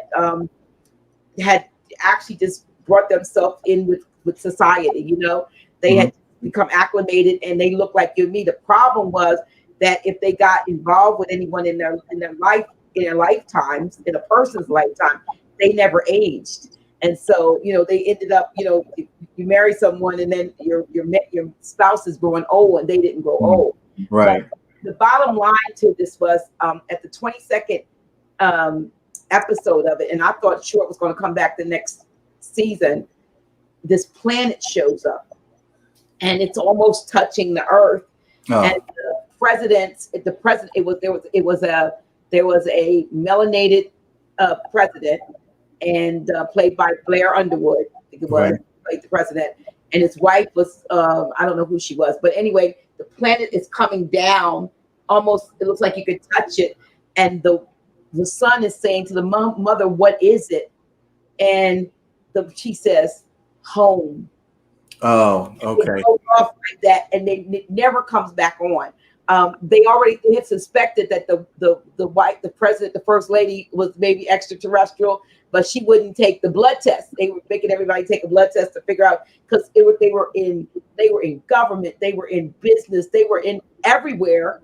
You know, they had infiltrated just everything, and they just looked like us, but they weren't. So at a certain time, they decided it's time for us to take over, and their planet was dying. So the rest of the planet was going to come down, I guess, and somehow connect with or offload their people onto Earth. And in the 22nd episode, it shows up it looks like it's almost on fire, and the mother says, when the little boy asks what is it, and she goes home, she says home, and then it never comes back on again. I say all this because they have a way of showing us things, Yes. movie, and calling it entertainment, but it's a disclosure in a way, that they'll maybe have to admit to, but if ever put backed up in the corner, they can say, hey, didn't you see the event? Didn't you see, the abyss? Didn't you see, Mm-hmm. Right. No, that's the crux of actually what I'm working on in the third book, The Invisible College. And that's a lot of where that comes from, is that ever since the how should I say, the revival or renaissance of film in the 1970s with the great storytellers like George Lucas and Steven Spielberg, Francis Ford Coppola and all them. Ever since then, there's all that information. You mentioned Star Wars earlier. George Lucas had done a ton of reading and research before putting those stories together. Okay. And there's a reason why that friendship existed between George Lucas and Steven Spielberg, because it was almost as if there was an agreement between the two that George Lucas would present the ancient past of where we came from, and Steven Spielberg would present where that's brought us to in the present. And if you look at their movies, you see that comparison between the two, is that Spielberg focuses on the present and Lucas focuses on the past. And yet you see where both their stories meet up in the middle with all their movies. So, whether it's Star Wars or Close Encounters, or, The Empire Strikes Back or AI, it all meets up in the middle between past and present. Well, it's my understanding that both of those gentlemen that you mentioned, those directors, have been privy to, I would say, NASA, various officials, that information that the government, so-called government, has wanted to get out, that they have been privy to certain information in order to make these movies. Because again, they are attempting to redeem themselves and to burn off the sort of the karmic debt of saying, hey, we told you.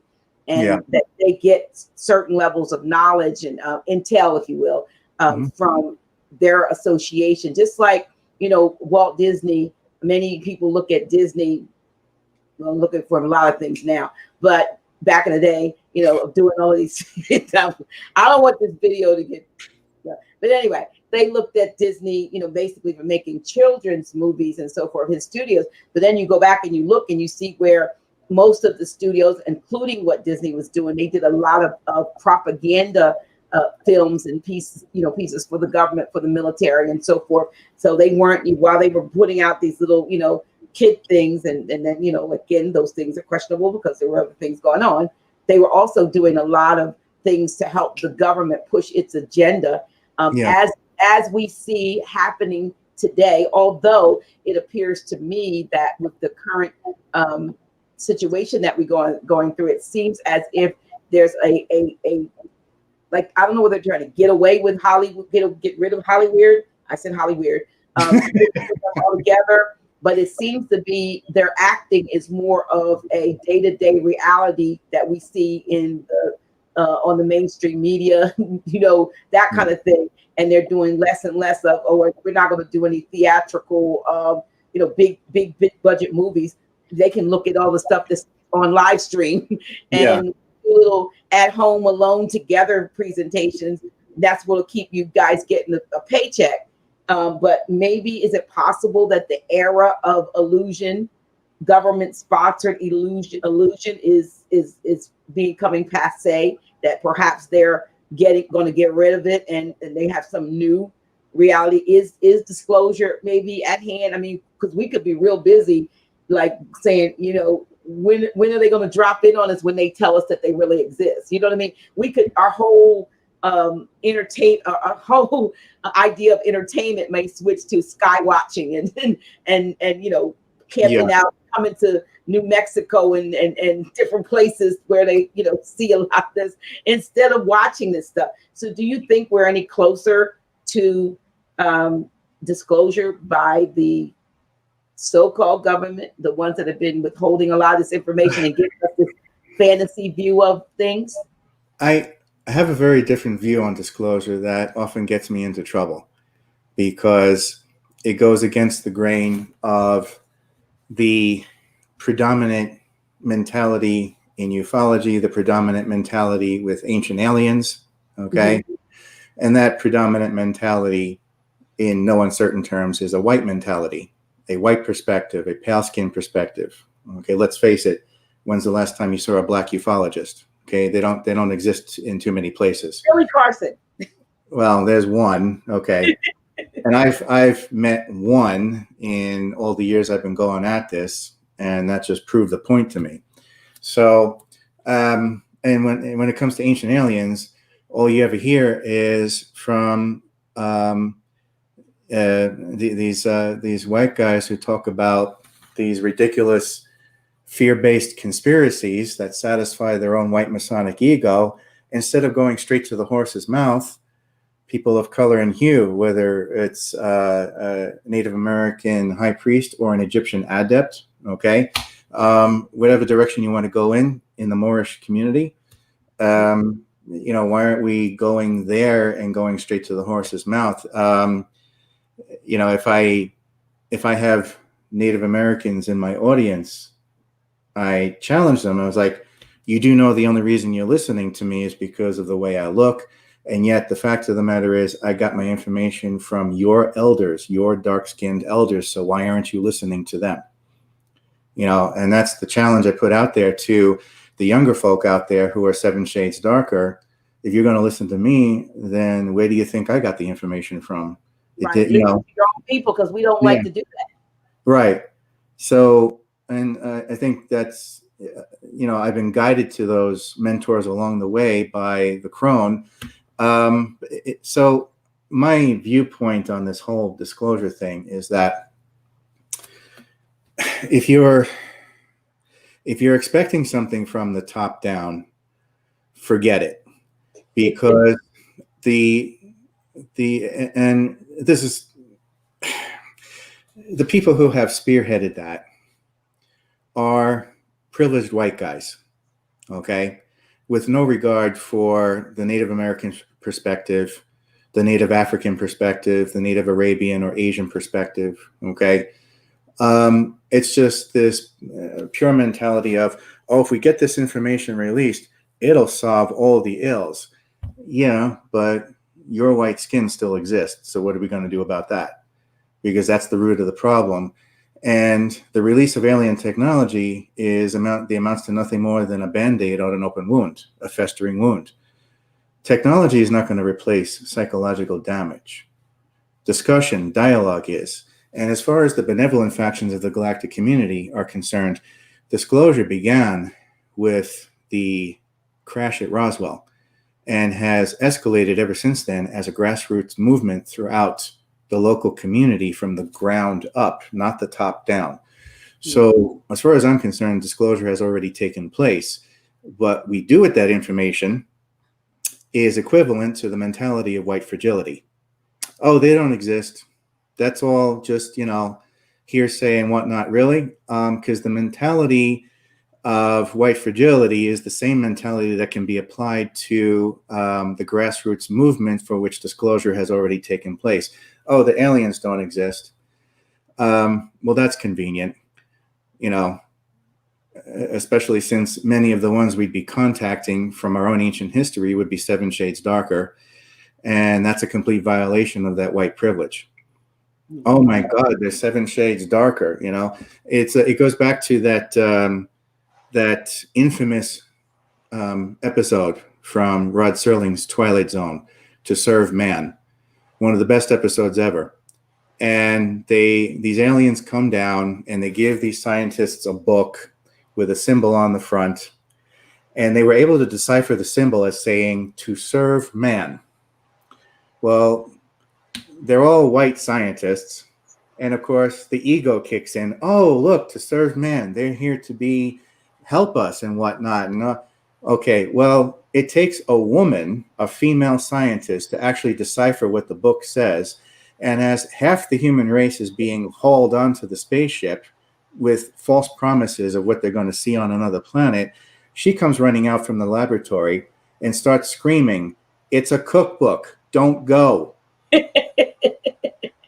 Okay. Okay. That is so just apropos. And it's still, serve man. Well, yeah, we're gonna serve man. He's gonna be on the platter. Yeah. And you know what? I've been saying this, I'm a former pastor, and I've been saying this for a while with regard to everybody who's been talking about the rapture. I said, look out, beware the rapture. It's going to be a capture. It's not going to be a rapture. Yes. It's going to be a capture. And they're going to, they've already got agreements. You know what I mean? Which was it? Which president was it? Was it Eisenhower, or which one signed the agreements? Eisenhower. Eisenhower. Which I find is interesting because his great-granddaughter, Laura, is a great-granddaughter?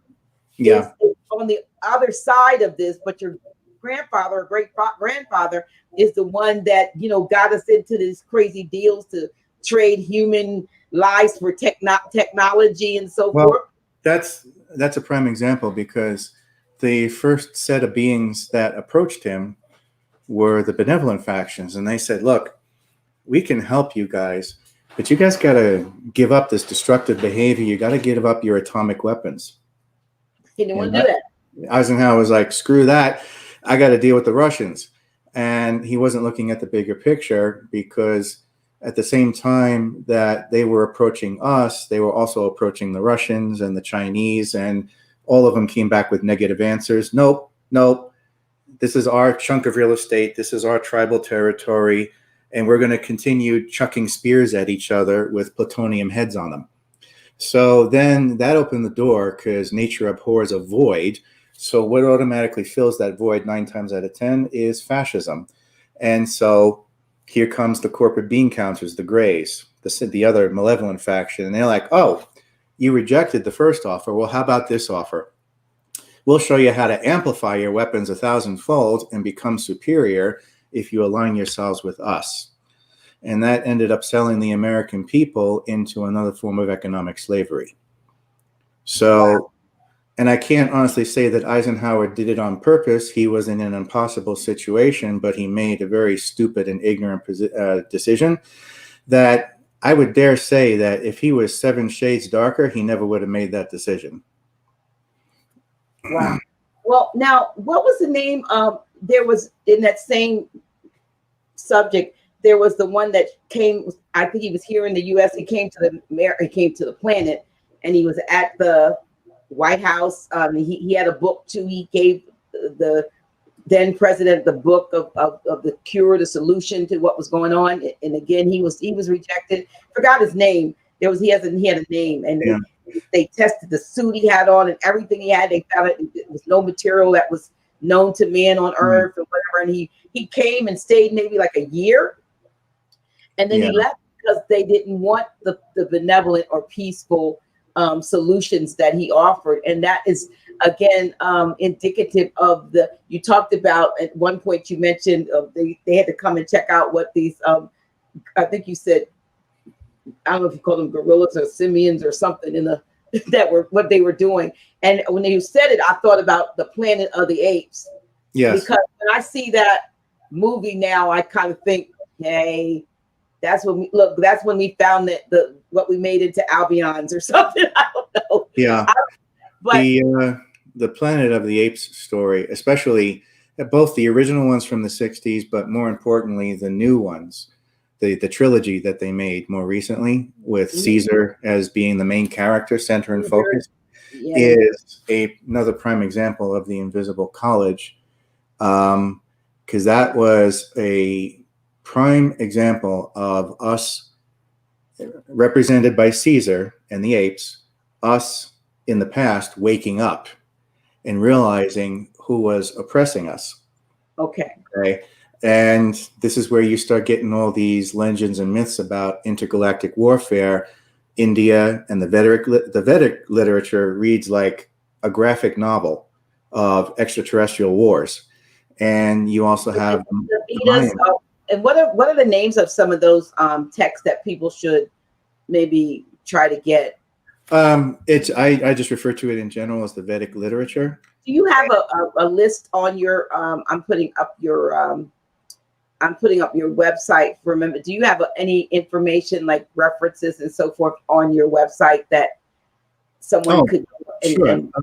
I many years ago I put together a basic syllabus for my lectures.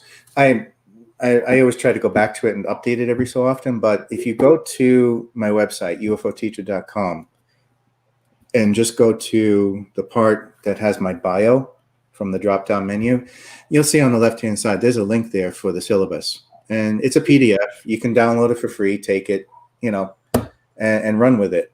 It's a good foundation to go from. I want to add some more things to it along the way, but it's there for everybody to have. Thank you. What I want to do, we're now just entering into our last hour, and what I like to do, there are quite a few questions. I don't want anybody to think that I've been ignoring them. I can't get to all of them, but I wanted to take this last hour, if we may, and address some of the questions that have come up. Sure. You would, and so I'm going to. Sometimes this thing doesn't allow me to go up all the way, unfortunately, back to the very beginning. So I'm going to go as far as it'll let me go back. And when I was trying to think of the Middle Earth, somebody put down there, I'll just float it up there. Asher Mikhail, they said that was Middle Earth or Agartha. And thank you for that. Because that's what I was thinking about, but I couldn't get it out of my brain. Let me see if I can get to some actual questions that might. I know someone asked. I know Sister Cimarron, you asked about. I'm trying to find it, but she asked about what you think about that. She said something about Trump is making disclosure with the creation or supporting of space. Is it space? Space. Is it guard space? What? Space Force. Space Force. Yeah. Space Force. What are your thoughts about Space Force? Yeah, I'm trying not to laugh at that phrase. Okay? Yeah. But then again, I laugh at everything associated with the Mango Mussolini that we have in the White House right now. And I feel sorry for anyone backing him. I really do, because you are backing the Billionaire Boys Club. And why you're aligning yourself with that energy, I have no idea. But as far as the Space Force goes, this is a ridiculous, arrogant attempt at, once again, pursuing assimilation and a colonization. We want to go back to Mars with this ridiculous Space Force. And we have this aggressive mentality of we need to protect the planet. That's what you get by reading between the lines is we have been brainwashed into creating the Space Force as an antagonistic, weaponized tool to target anyone who might be offering something that ends up being interpreted as violating the white Masonic ego or the ancient vendetta. It's unfortunate, I can't even imagine someone like Barack Obama entertaining this idea.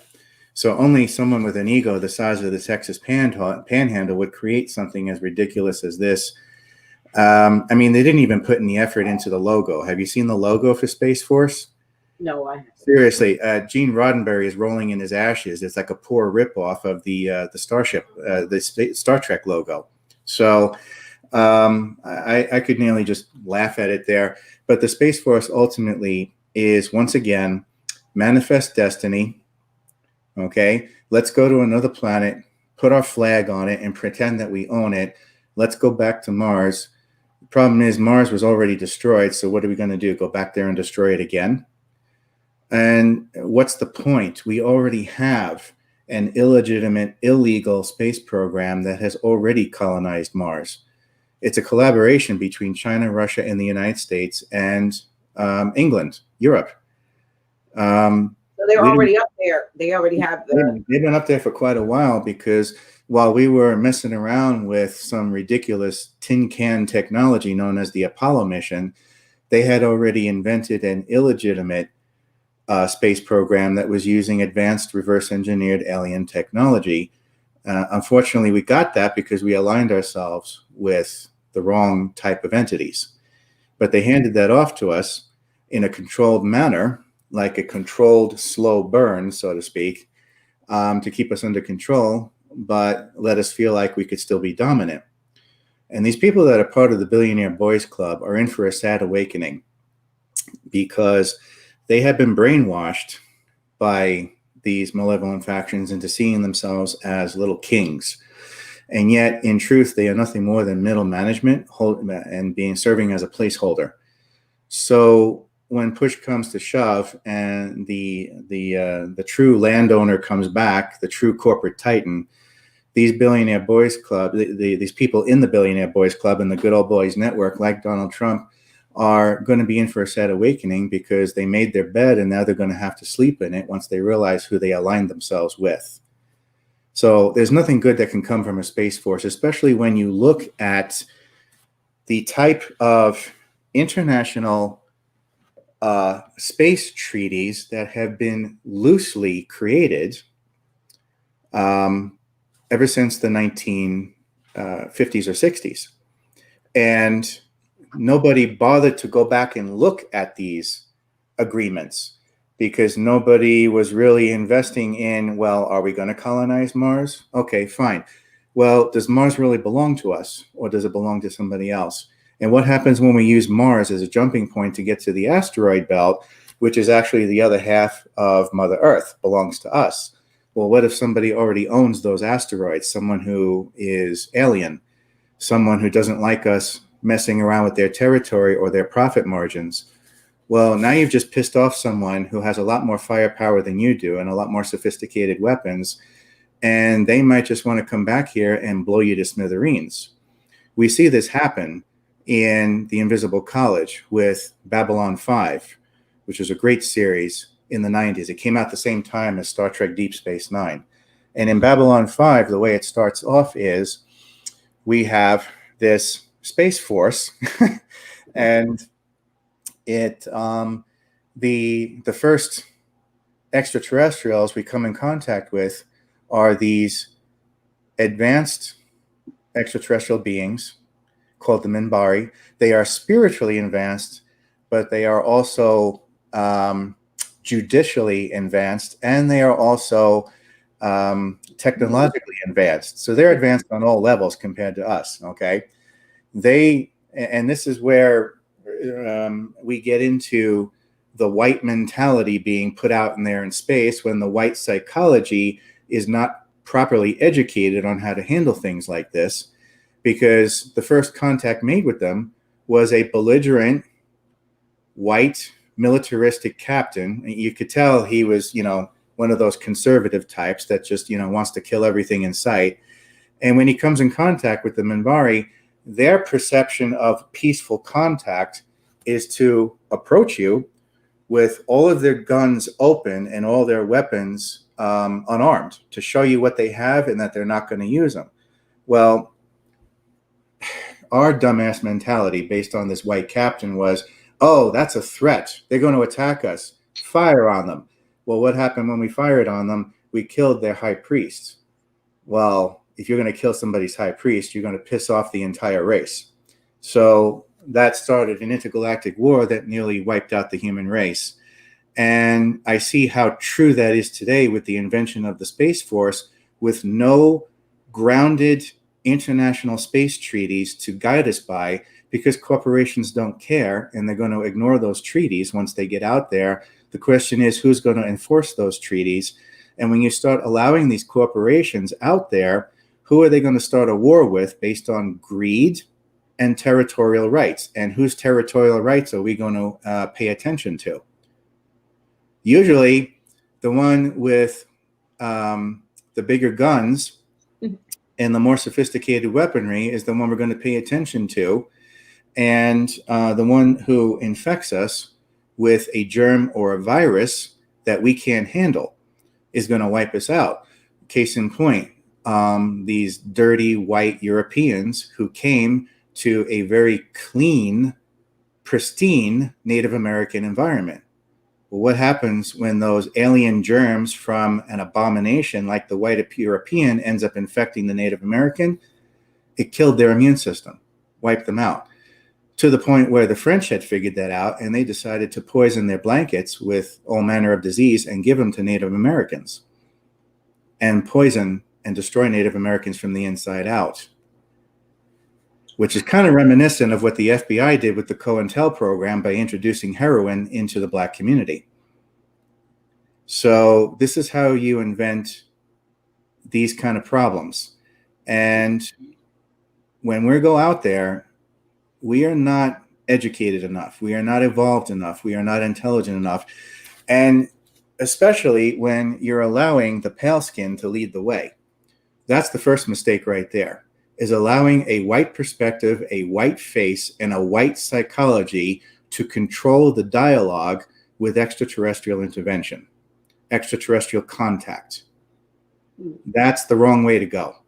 Wrong way to go. Well, we have to respect our scholars, and we really don't. And it's unfortunate that a lot of times, if someone that is melanated comes forth with something that is at that level, there's a lack of belief or disbelief. But we can look at someone like yourself and either, give more credence to what you say, as if we, if we haven't gone to prestigious colleges and so forth to get that information, people forget or are not aware of the fact that some of the information that one gets comes from downloads. I mean, when I had my awakening from religious dogma, it was a download. It was a download. No one told me this, but it was a download that told me, for instance, had me go back into the Bible and see it with opened eyes. And when it even says those who have eyes or, ears, let them hear, and I guess eyes to see. Doesn't mean you didn't have them, but if you can't see beyond the surface of things, or what it really means, or hear what it really says. And one of the things I begin to tell people, for instance, was that the instances in the Bible where they attributed to God's anger and God, destroyed thousands or killed thousands in the wilderness. I said the reason why they had the Holy of Holies, or the most holy place where they had the Ark of the Covenant, I said it's obvious that the Ark of the Covenant was some kind of nuclear weapon that these priests, the Aaronic priesthood, were trained to work on. I said, and their robes and what they have on their head and their feet and whatever, I said would be equal to hazmat material, or the personal. Right. They were wearing things that were protective clothing, that when they went and did this work with whatever this nuclear thing that was called the Ark of the Covenant was, that they could do it. We now, without understanding, misinterpret it, and you got preachers and pastors, everybody, because I had a whole congregation, I had a lot of ministers, and they had to get their robes to get ordained like the Aaronic priesthood, as if they were going, and so they had to get cassocks and surplices and thises and that and all that. And my higher self said that was nothing more than like a hazmat suit. Yeah. And before that, because they were doing work that was highly, they were, it was flammable, it was combustible. And the reason why they would die sometimes in there, and the reason why it was so far off into the, to the edge of the camp, so to speak, is because if they made a mistake and they said, and one would go in to get them and they die too. Well, they released some kind of nuclear stuff. And so, yes, somebody else would get killed. So they got enough sense to start tying a rope around their waist and bells on them. So if the bells start ringing, they're like, oh, guess we got to drag them out because we can't go in. Right. But when a lot of people died in one day, they died because there was a nuclear, it was like a 3 Mile Island incident. Yeah. You will read the what happened to them. They got boils, they got different things that today, Chernobyl, the same thing that the people when, Chernobyl and so forth. So when you start to go back and receive these downloads from your higher self, it'll take the spookyism out of things, and you'll be able to see things what they were. So okay, so they were what do you call it? The chemical, what do you call them when they work in those places? When they work in nuclear power plants and so forth. Right. That's what they were doing. And when the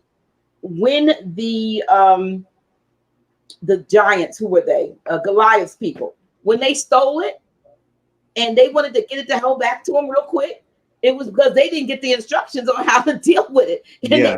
they were dying.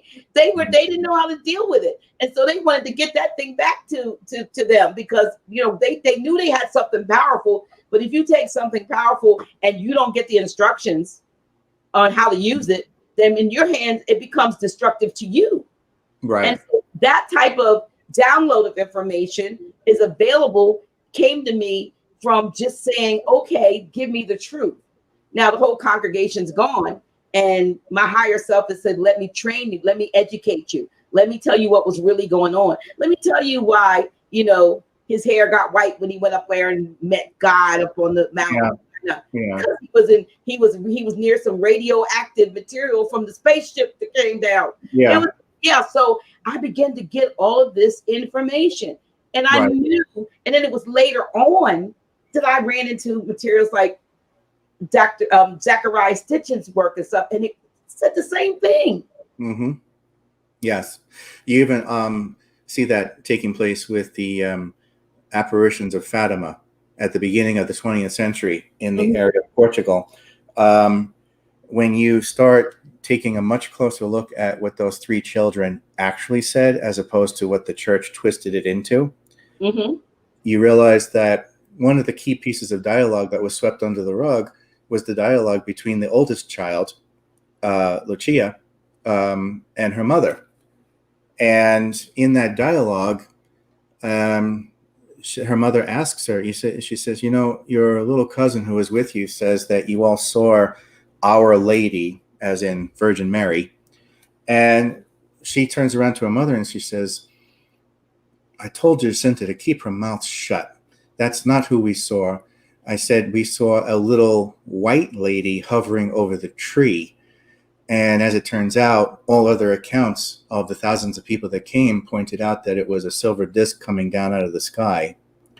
And this is how there were certain parts of the ship that could make itself transparent so that they could show themselves through the whole of the ship. And all these people had experienced different phenomena, like if they had extreme pain or in their joints or arthritis, all of a sudden it was instantly healed because of the effects that silver disc or that spaceship had on them in that area. But yeah, they were communicating with the children, but it was, once again, these aliens that came down. It had nothing to do with Jesus, Mary, or Joseph, because that's what the story was twisted into. So, in fact, later on, when Lucia's parents ended up bringing her to the church that invited them there after they found out that this little girl was having these visitations, when they walked into the church, there was an actual, traditional Christian statue of the Virgin Mary. And her mother asked her, she says, is that the woman you saw come down from the sky? And she said, no, she didn't look anything like her at all. That's not her. So, once you start looking at the details, you start seeing the truth. It's just like when they did the Council of Nicaea and they decided what they were going to take out and leave in and all that stuff. Anything that would suggest that these things were anything other than what they wanted people to become indoctrinated in, they discarded and left it out. So,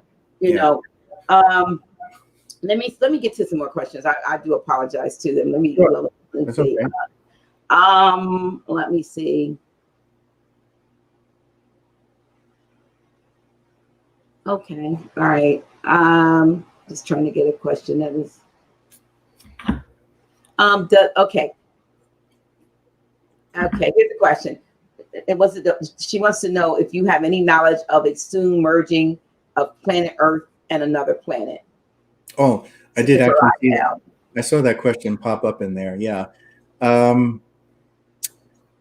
The merging in what way? Like the subatomic level, or?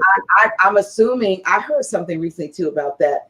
And it was as if these two are going to become one and I don't know how that happens. I don't know if those are two different realities becoming converging into together. Like, you know how you see the Vesica Pisces sort of like this. Yeah.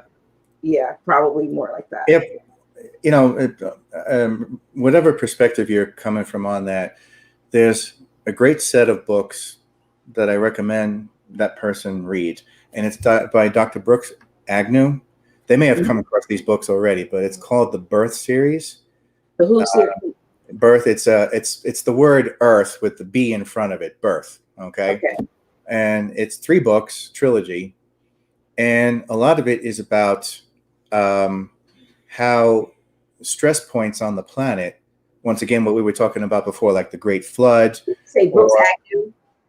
Agnew, Agnew. Dr. Brooks Agnew. Yeah, and I think you might find your answers in those books, because that's a pretty good story that's in there. That when you talk about these stressful pain points in Mother Earth's history, whether it be a great flood or the Roswell crash or anything that altered our reality in some strange way or form and might have messed with the fabric of time and space,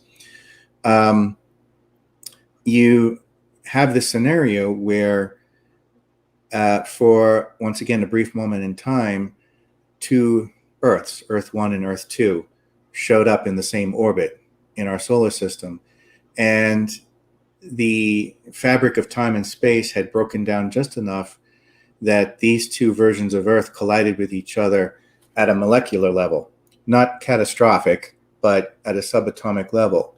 And it's been shown by scientists and geologists that when you look at the atomic or subatomic makeup of the Earth, there are particles there that don't belong in this reality, which is a little scary, because that gives credence to the story about how these 2 alternate Earths collided together.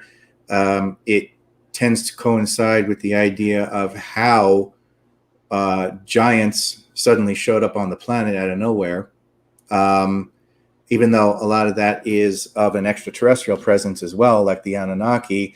The point is, there's this other set of giants that suddenly show up on the planet afterwards. There's these other strange animals and creatures that can't always be just attributed to being trapped in Australia as a separate continent, based on evolutionary factors.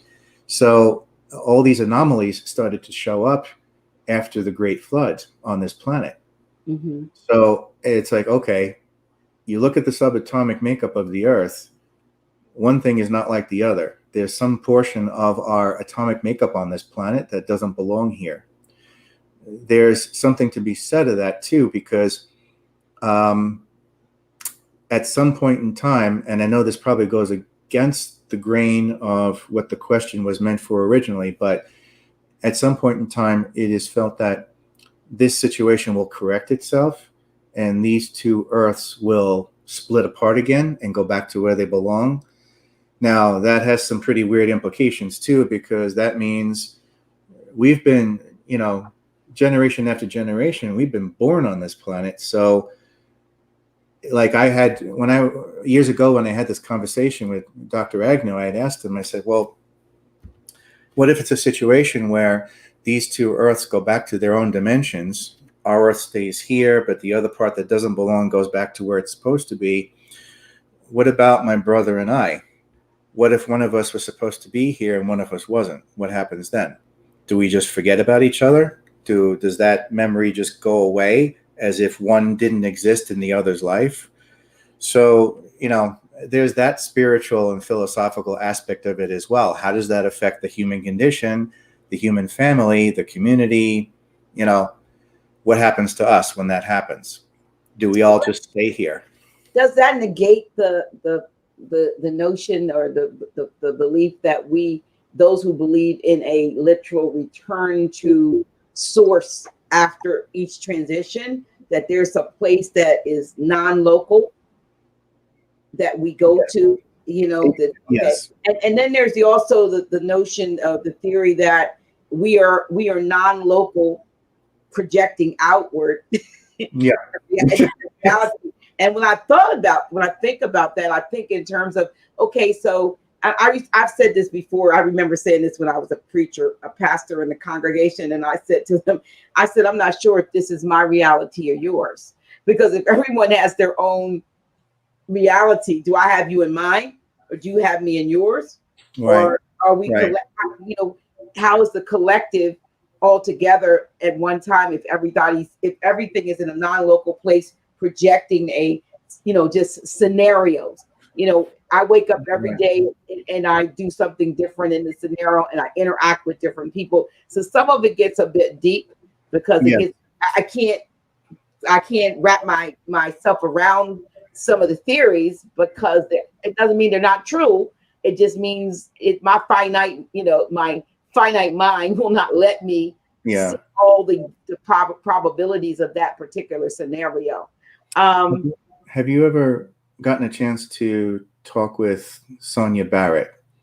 I have. It's funny that you would say that. I have spoken with Sonia earlier in my awakening, and Sonia actually did a reading for me. And I Okay. said to Sonia in 2012, I think it was, I said, I want to be like you, Sonia. I said, I want to speak to people, and I probably still have that reading because it's in my Yahoo Yeah. email. And she literally said, you can and you will probably. Yeah. She said, and this was 8 years ago. It was 8 Right. years ago when I had, so I'm not sure. But I know Sonia has the holographic universe. She talked about that at least back then. I haven't followed her in the past few years, but I do have her holographic universe DVD. Mm-hmm. It is, and I did Yeah, have. that's what I was going to say, because she gets into the whole idea of the holographic universe. Mhm. And what are the implications of that with, like, the examples you mentioned before? So they even explore that, going back to the Invisible College in the Matrix movies, because the whole idea was there were several realities that came before this, several matrices that all failed, because you had this perception that if you created a perfect reality, everybody would be obedient. But your definition of perfection is not the same as mine. So all of a sudden, those two collide with each other and create a violent outcome, because my sense of perfection collides with your sense of perfection. Your definition of paradise is not the same as mine. Your definition of peace is not the same as mine. And I'm just using that as examples, So, of course, the whole thing collapses. So when you start looking at the whole quantum physical aspect of it, the human condition creating the reality about them, it's all in flux. And yes, sometimes those realities still collide with each other. But for the most part, we start coming up with these ideas about, because as an extension of quantum physics, we start looking at the idea of civil rights and democracy, and how do we cope with that in a quantum physical environment. And this is where ultimately, in our cell memory, in our racial memory, and in the Akashic record, this is how the idea came about to do this democratic experiment of, you have the freedom to do whatever you want as long as you're not violating someone else's freedom or hurting someone else. We wish you the best of luck. Have at it. See you later. That's the definition of civil rights in a nutshell. It's when you start getting into this garbage about equality, which has nothing to do with civil rights, that you start going back to trying to create a perfect matrix, which is where the whole house of cards collapses again. Because in order to have equality, you have to have an archetype. And that archetype is someone who wears my face, white, Anglo-Saxon, heterosexual male. And this is why we have so many psychological problems in this country, because we are confusing two polar opposite paradigms.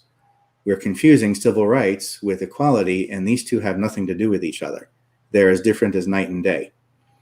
And that is where we lost touch with what's going on around us with our quantum physical reality. Okay. And dealing with the fact that our imperfections is what makes us perfect and what keeps us in sync with each other. And to accept that is to achieve the greatest peace of all between ourselves. So there's a lot of things we need to re-examine about where our philosophical concept of democracy came from in the Akashic record, and our cell memory and racial memory, because we're not the first. The Iroquois nation had a perfect democracy. They're the ones that handed it off to us. Okay, they gave us our constitution, but once again, that white ego interfered with reality and destroyed it and turned it into the mess that it is today. Wow. So it's very hard. It's very easy. I've noticed over the years, it's very easy for people of color and hue to understand the higher concepts. It's very hard to get a pale skin on board with that because they're thinking in concrete terms of physicality. And that's a paradigm shift that white people still have to go through. And that's going to be the hardest challenge of all. And this is where the Moorish legacy comes to play. And I suppose that goes back to a question in the chat here about, what direction the Moorish legacy or the Moorish community should go in. You need to be the teachers. I know it's a pain in the ass, and I know you have better things to do with your time than to deal with the ridiculous mentality of the pale skin. But the problem is, they're the ones in control. Their trigger finger is on the button that could destroy all of us. And just like the Egyptians that guided the Caucasian that migrated and trickled down from Europe, the same thing needs to happen here. One small example I mentioned earlier in the show was the interracial marriages, which has nothing to do with losing your identity and everything to do with reclaiming your sovereignty on this planet. Because there can be no peace on this planet as long as this pale skin remains the dominant factor, a supreme minority of sorts that's controlling the majority that is 7 shades darker. How does that happen? If we're supposed to have democratic ideals, then how is it that we still have white people making decisions for all of us? That doesn't make any sense at all. My attitude is on that is that the pale skins should just sit on the bench and get the hell out of the way and let people of color and hue start making the decisions proactively for this planet. And I think we would see a whole lot of miracles taking place at that point. But I know that's pie in the sky mentality, because once again, those who have power are not going to give it up, and all the people that have power look like me. Okay, so what do? You, once again, just like disclosure, grassroots movement from the ground up. You start assimilating, use their own strategy against them. Start assimilating the pale skin into the family of man. There's plenty of white Moors out there who have adopted, and the Moorish viewpoint. And on top of that, when you go back to Malcolm X's pilgrimage to Mecca, that was his calling. That was his awakening, because he nailed down next to people who are Asian and white and Hispanic and black, all different races. And that was a wake-up call for him, because up to that point, he was brainwashed with the idea that it was a racial identity, and that's not true. The Moorish legacy is a spiritual identity that is predominantly dark-skinned by natural means. But when the pale skin came along, the Masonic agenda started in antithesis to it, and that's what made it racial. Because then all of a sudden white superiority became the dominant factor based on race and not economic bracket.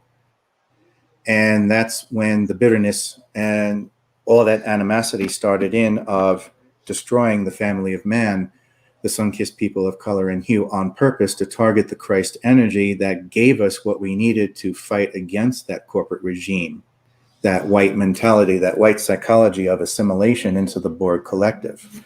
So if you want to understand how to handle things proactively, that's what you need to do. And no, there's not going to be a whole lot of white people who are going to listen at first. Most of them, you might even get chased down in the streets, even this day here in 2020, and get tarred and feathered. But, I know one day I'm going to push one too many buttons and hit the edge of the envelope, and I'm sure that's going to happen to me too. So even though I'm out there talking about this, I'm only one person. Everybody else has to get out there and start talking about it and stop keeping it isolated to your own community. You know, I say you as in the Moorish community. Okay. You know the history of this planet. And whoever you're sharing it with is unfortunately like preaching to the choir. That's not going to do you any good. Okay. You got to approach the other side of the equation and basically save the pale skin from imminent self-destruction, because if you allow the pale skin to destroy themselves, then they will destroy everyone else around them. And that means we're blown back into the damn Stone Age again, or another ice age that we bring upon ourselves. And here we are back at square one again, going into a state of guerrilla warfare and hiding in caves and painting secret messages on the walls because we're too damn afraid to come out into the light because we might get vaporized by a laser from the sky. And this is where the cave drawings come from. If you look at those cave drawings closely, they are not primitive by any means. Just because they look like the shape of a cow doesn't mean it's a cow. When you start looking at hiding what's beneath the layer of paint on that cow, what you actually see is the shape of an ancient version of the United States that existed back then. And what you will also see is a star arrangement that explains space travel between stars. Our sun, the sons of Triangula and Andromeda and Orion. There are certain times every so many thousands of years when a sun of a particular solar system, a star, is able to allow transit from solar system to solar system to cut down on the amount of time. It still may take 20 years to get to that other solar system, but that's better than 2,000 years. So, there's that aspect of it as well that comes straight out of our ancient legacy, Egyptian, Mayan, Incan, Aztec, Moorish legacy, across the board, Asian history, they all have it. But when you go back in time and look at those cave drawings, what you see is graffiti, secret messages, guerrilla warfare, their way of passing on the message in the only way that they could so that they weren't targeted for assassination. I think it's interesting. You can go and Google ancient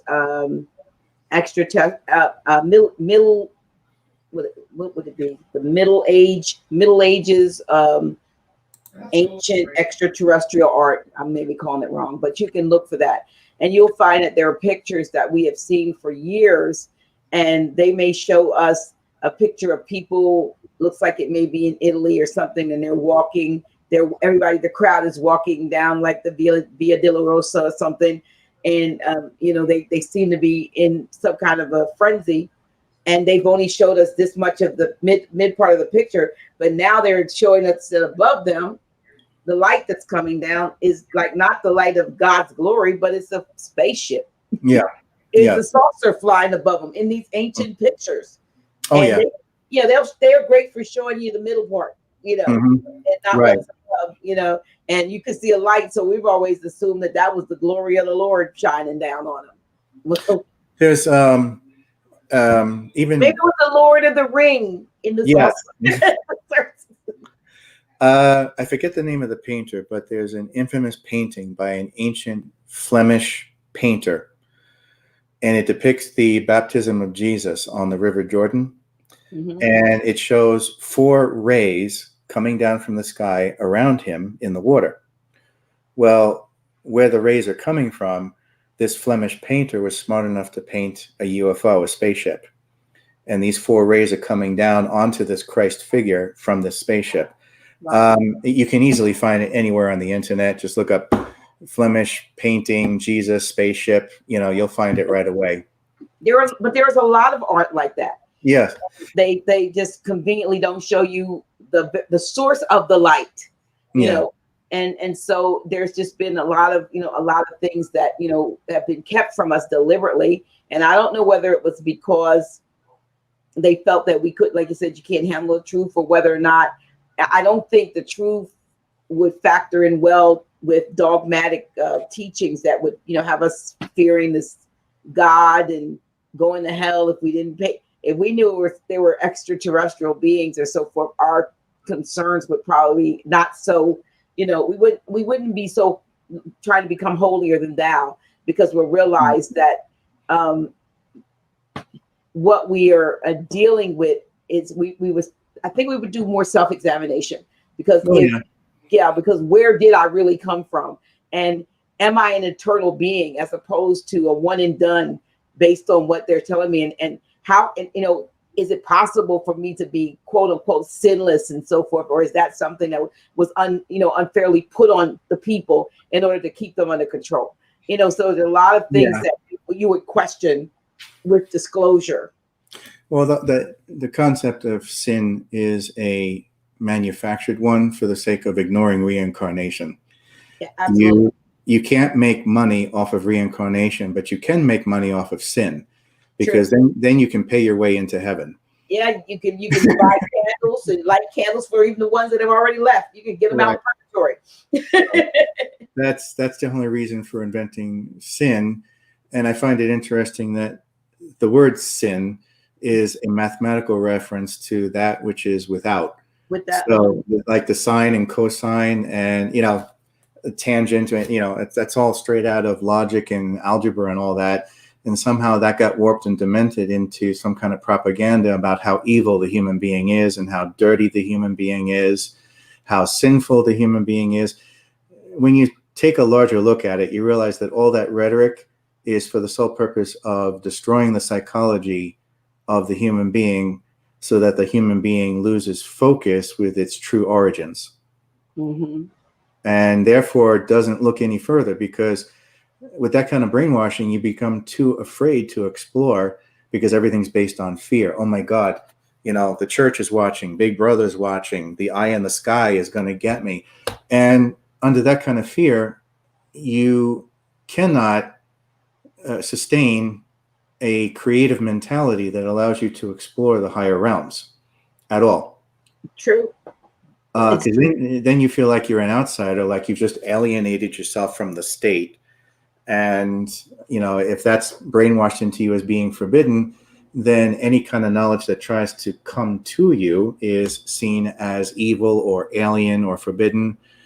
In the movie Stargate, when he tries to show her how to write the symbols in the sand, she being a native to that planet automatically crossed it out, and then she covered her eyes. She said, no, we're not allowed to read that. That's sinful.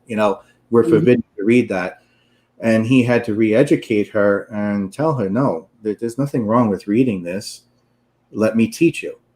And that's when all the people become liberated and rebel against their slave masters. Which is the same problem we're having on this planet, is that the Moorish Legacy represents empowerment and emancipation of the human mind, whereas the Masonic agenda represents control, manipulation, and domination and suppression. So these are the two polar opposite forces. Now, sad truth is, anything I talk about with the bad guys was ripped off from the good guys anyway. Even the word Mason, the linguistic derivation, Mason means spirit of the Moors.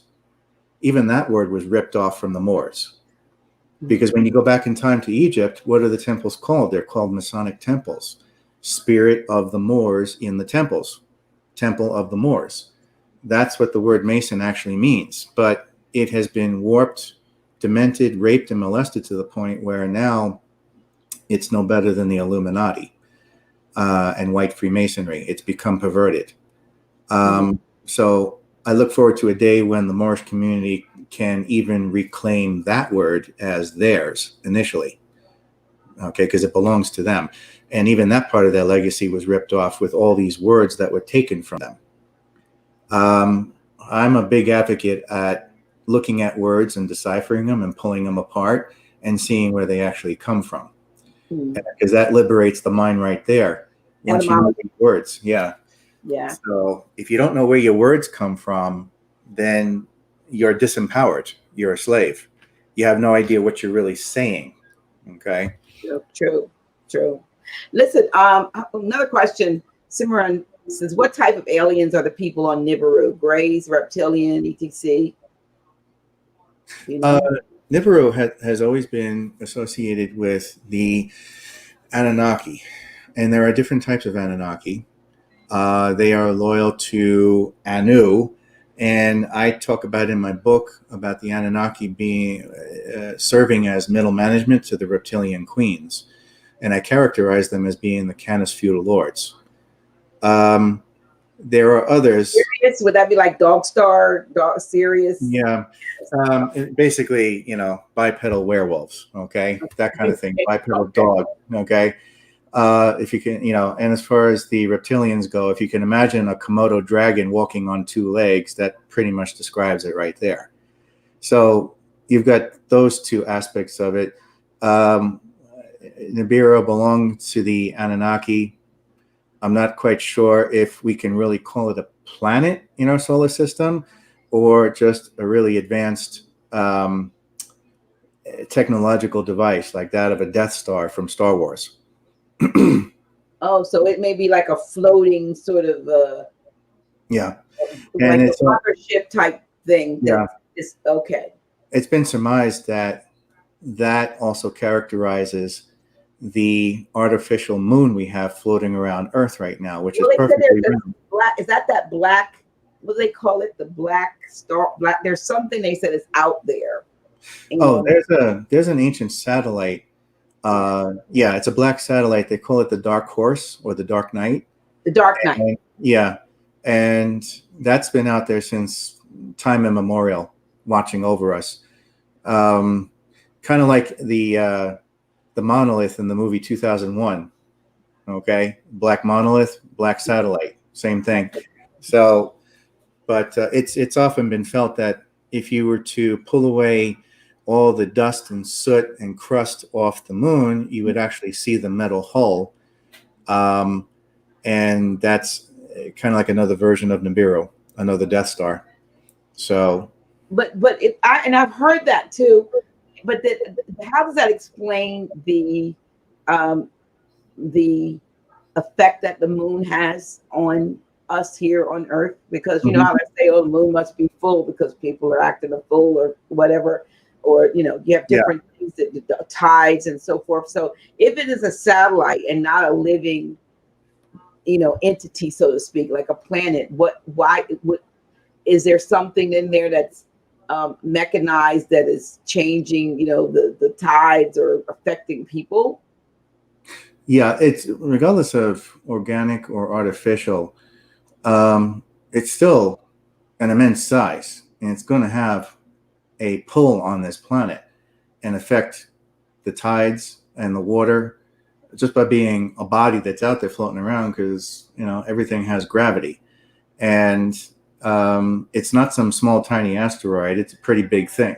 Okay, and it was dragged in from the outer realms of our solar system. So it's a very alien entity to Mother Earth. But now we're stuck with it, and I can't even begin to imagine what would happen if the original owners of that moon, that artificial satellite, came back to reclaim it. Because that would have a very strange effect on us, since we are by majority made up of water in our own bodies. And this is what causes that reference to the lunatic mentality of the full moon, and the changes and the ancient myths and legends of the berserker who was going insane and had to leave the community and go into the forest. And of course, this ends up combining itself with vampires and werewolves and all that stuff. Now, what is the berserker? Before you go too far, the berserker, yeah, the one of the original terms was the berserker, which would be the crazy guy in the community who couldn't handle himself the right way when the full moon came. So he was sent out to the forest to stay away from the community until he could fix himself. Okay. Mm-hmm. And then when he was okay and level-headed again, and the gravitational forces had passed, he would be able to come back to the community as a sane individual. So, there's those aspects as well. Regardless of real or artificial, it's still going to have an effect on our planet with its close proximity. But with it being considered artificial, that does bring up another question. If it's having that kind of effect, is the effect natural or is it generated? Yeah, that's what I was wondering. Yeah, yeah. Yeah. And there, when I talk about two space programs, the legitimate one and the illegitimate one with the advanced technology, when our astronauts went up there with the illegitimate space program and the advanced technology, the moon had been pinged and it produced an echo within. So that showed that it was hollow. And that's been known for quite a while, since the 60s. Wow. Okay. But they wouldn't tell us that, of course. No. And of course, it's convenient to have the dark side of the moon where everything comes in and out of the internal bases. So, Mhm. Wow. So that's. Let me see if we have any more questions or comments. Which one is it? We know which one is real. Let me see. Just gonna,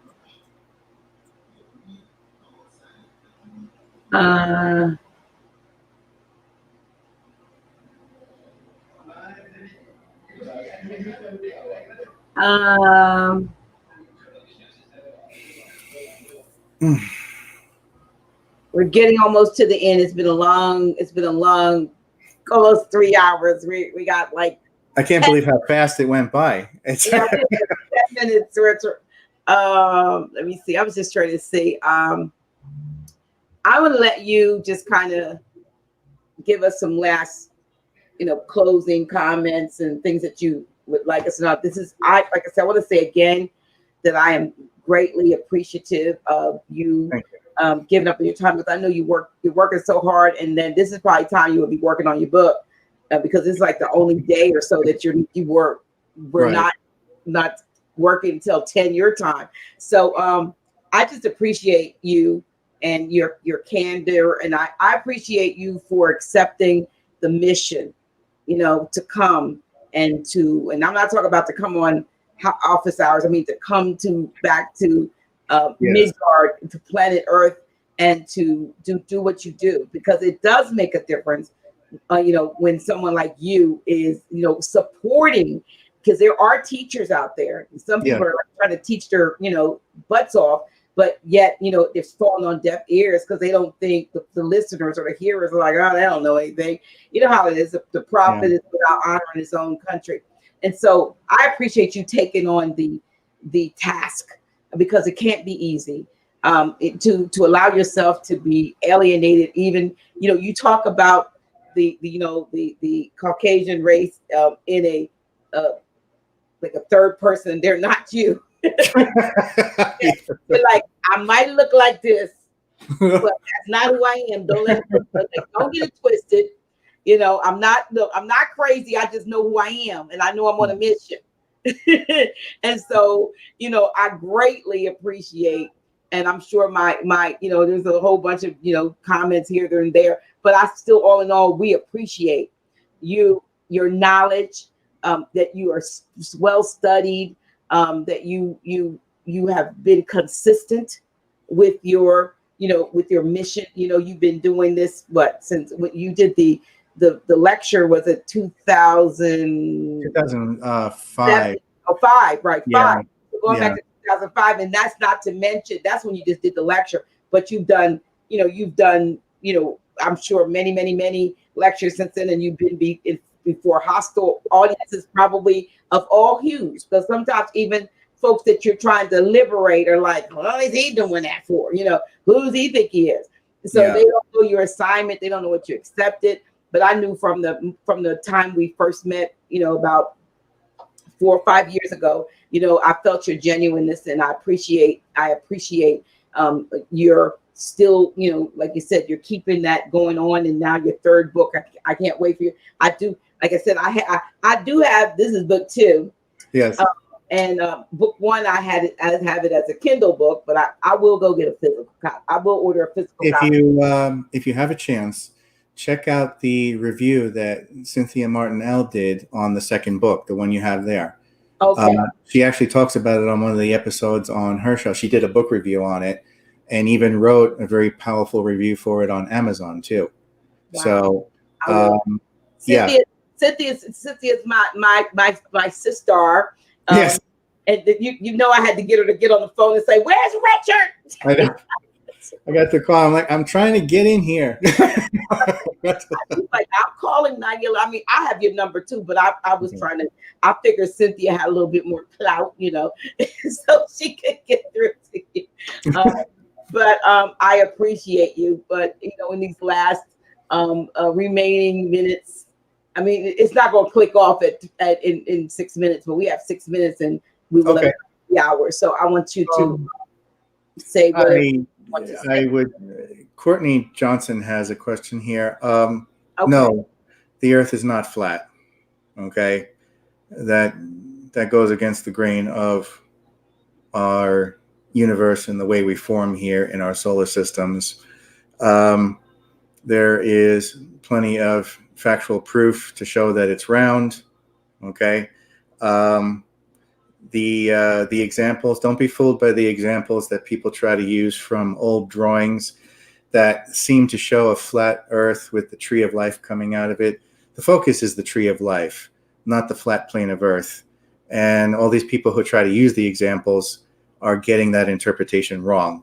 Those are spiritual representations of what's referred to as the plane of reality and the tree of Earth coming out of it, creating a three-dimensional reality so that we don't live in a flat universe. All right. So Nadine, thank you. I am truly honored. Much gratitude. You're going to get the book. You can find it on the website at ufoteacher.com. Just go to the book section and the links are there, or you can just go to Amazon and track it down there. But that's, you know, a lot of that stuff is thrown out there to, like Arnold, Jalil said, to create a distraction. And thank you all for being here too. This has been fantastic. I haven't had a chance to do a 3-hour interview like this in quite a while. So I've been like Dr. G said, I've been too busy, and Linda and I are working on putting together the Human Origins Conference, which you see behind me, and also getting it on track for 2021.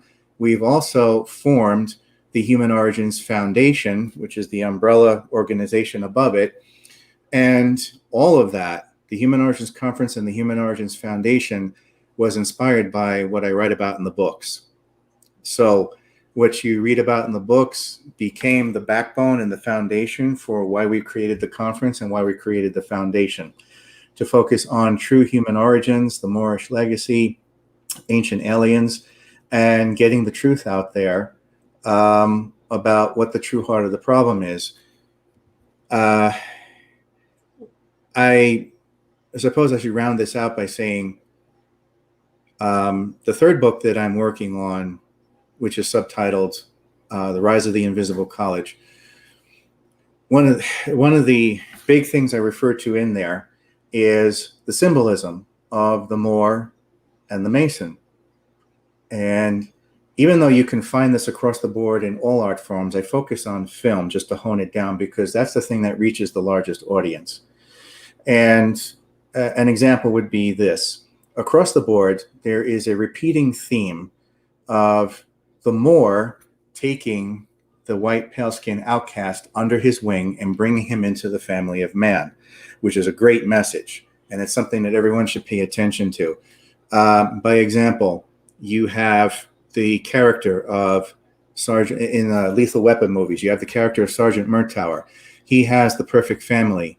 He has the home. He has the boat in his driveway. His home represents the Temple of Solomon. He's played by Danny Glover.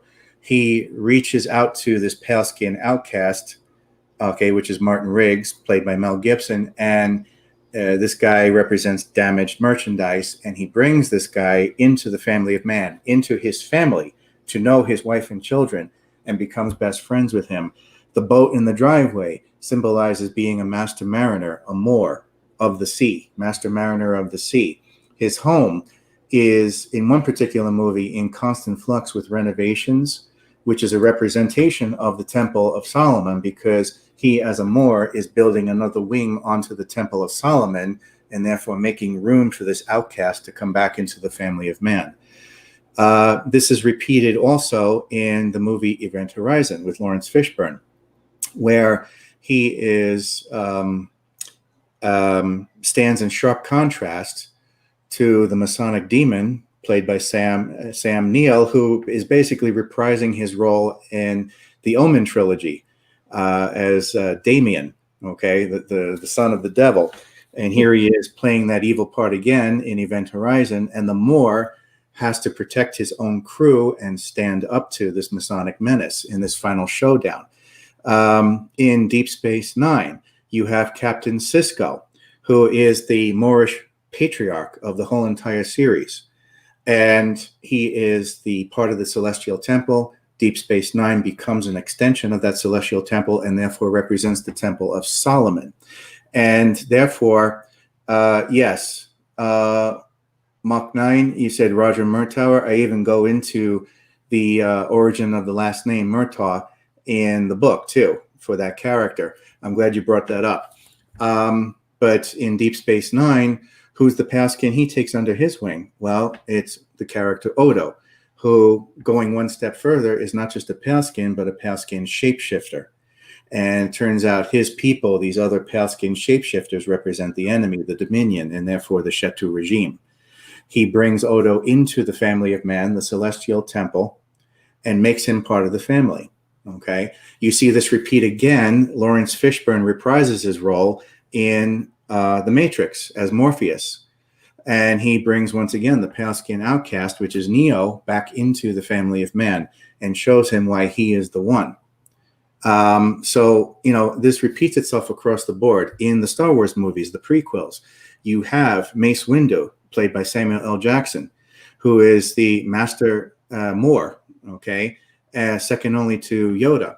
And once again, like Lawrence Fishburne in Event Horizon, he tries to save the Paskin outcast, which is Anakin Skywalker, but unfortunately, the white Masonic elite, which of course is the Sith Lord, has infected him too much, and he has become too much of an abomination. And what does he do in the final conflict with Samuel L. Jackson? He cuts his arms off. Now, that's a reference to Hiram Abiff, because the Greys went and attacked Hiram Abiff, clubbed him over the head, and took his tools away. By having Anakin Skywalker as a Paskin outcast cut off Mace Windu's arm, Samuel L. Jackson, he is incapable of using his tools. He is incapable of using the Force. He is incapable of using a lightsaber. He has now been cut down, and that is a direct reference to the Masonic agenda against the Moorish Legacy.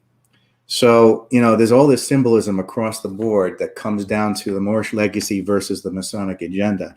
And I am pointing these things out in the book as an educational tool so you can see how that visual story represents you. Wow. That is, and that's in your third book that you're working on? Yeah, those are the things I'm getting into, and a lot more in the third book. When do you expect for that to be published? I'm looking at 2021, next year. Okay. So each book that's come along has gotten a little bit longer. I'm shooting for 100,000 words in the third book. Let's see if I can get there.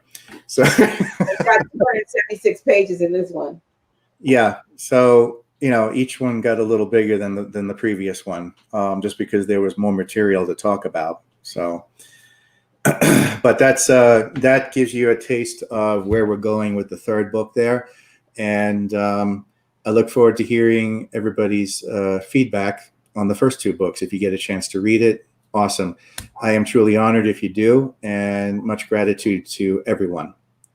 Well, I want to thank you for being my guest and being a delightful and fact-filled guest. Appreciate it. I will say one thing. I know one of Sister Faraya L said when you talked about the moon, when we just said it, she said, doesn't sin mean the moon?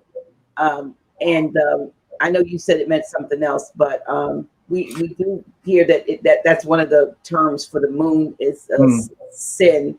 For when the Bible says that we were born in sin and shaped in iniquity. I always say we were born in the, and under the influence of the moon. That would be sin, and I say shaped in and shapened equally.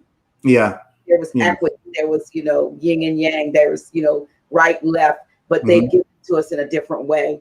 So that is probably another way of saying that. But again, I want to thank you. Also, I want to thank you so much, Richard. And I want to thank each and every one of you on Tuesday. I'm just making announcements now.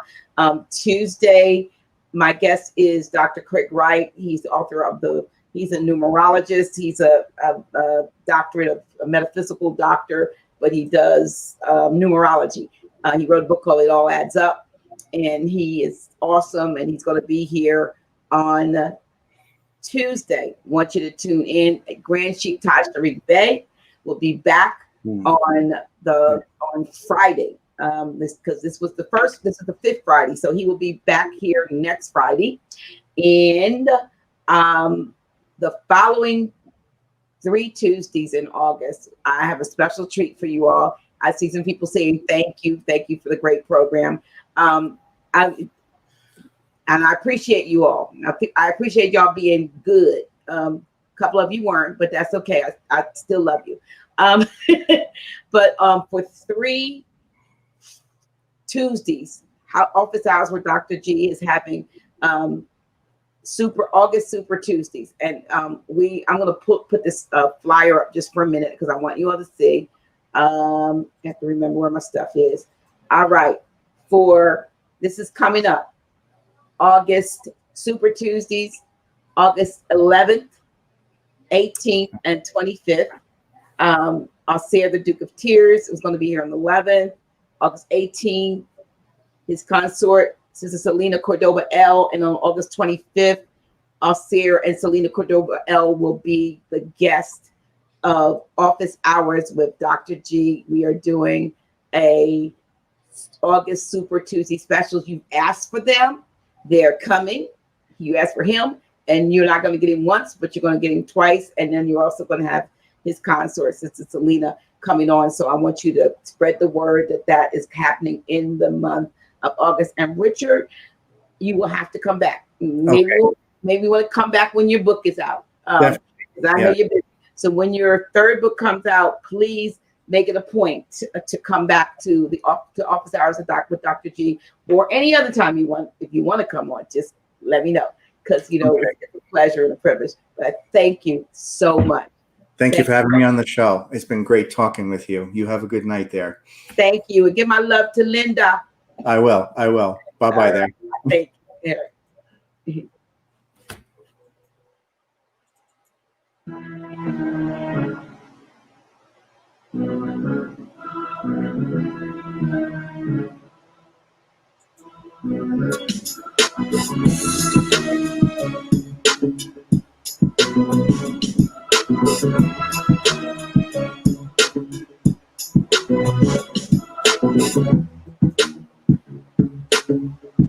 Dr. G.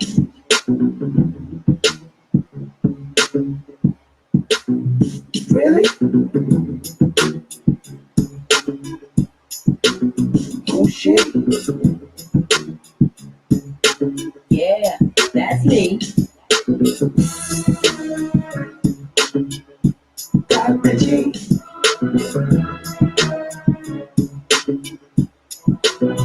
Really? Oh shit. Yeah, that's me. Dr. G.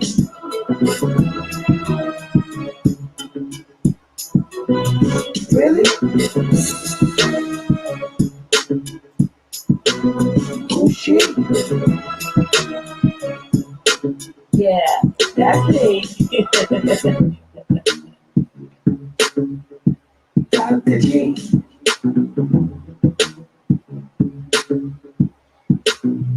Really? Oh shit. Yeah, that's me.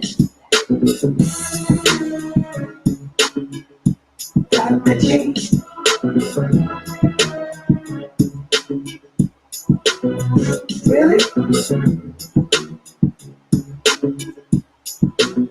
Oh shit. Yeah, that's me. Dr. G.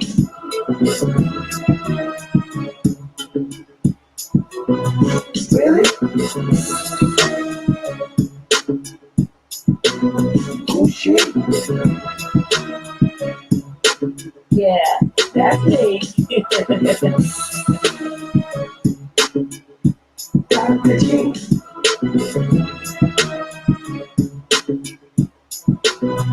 Really? Oh shit. Yeah, that's me.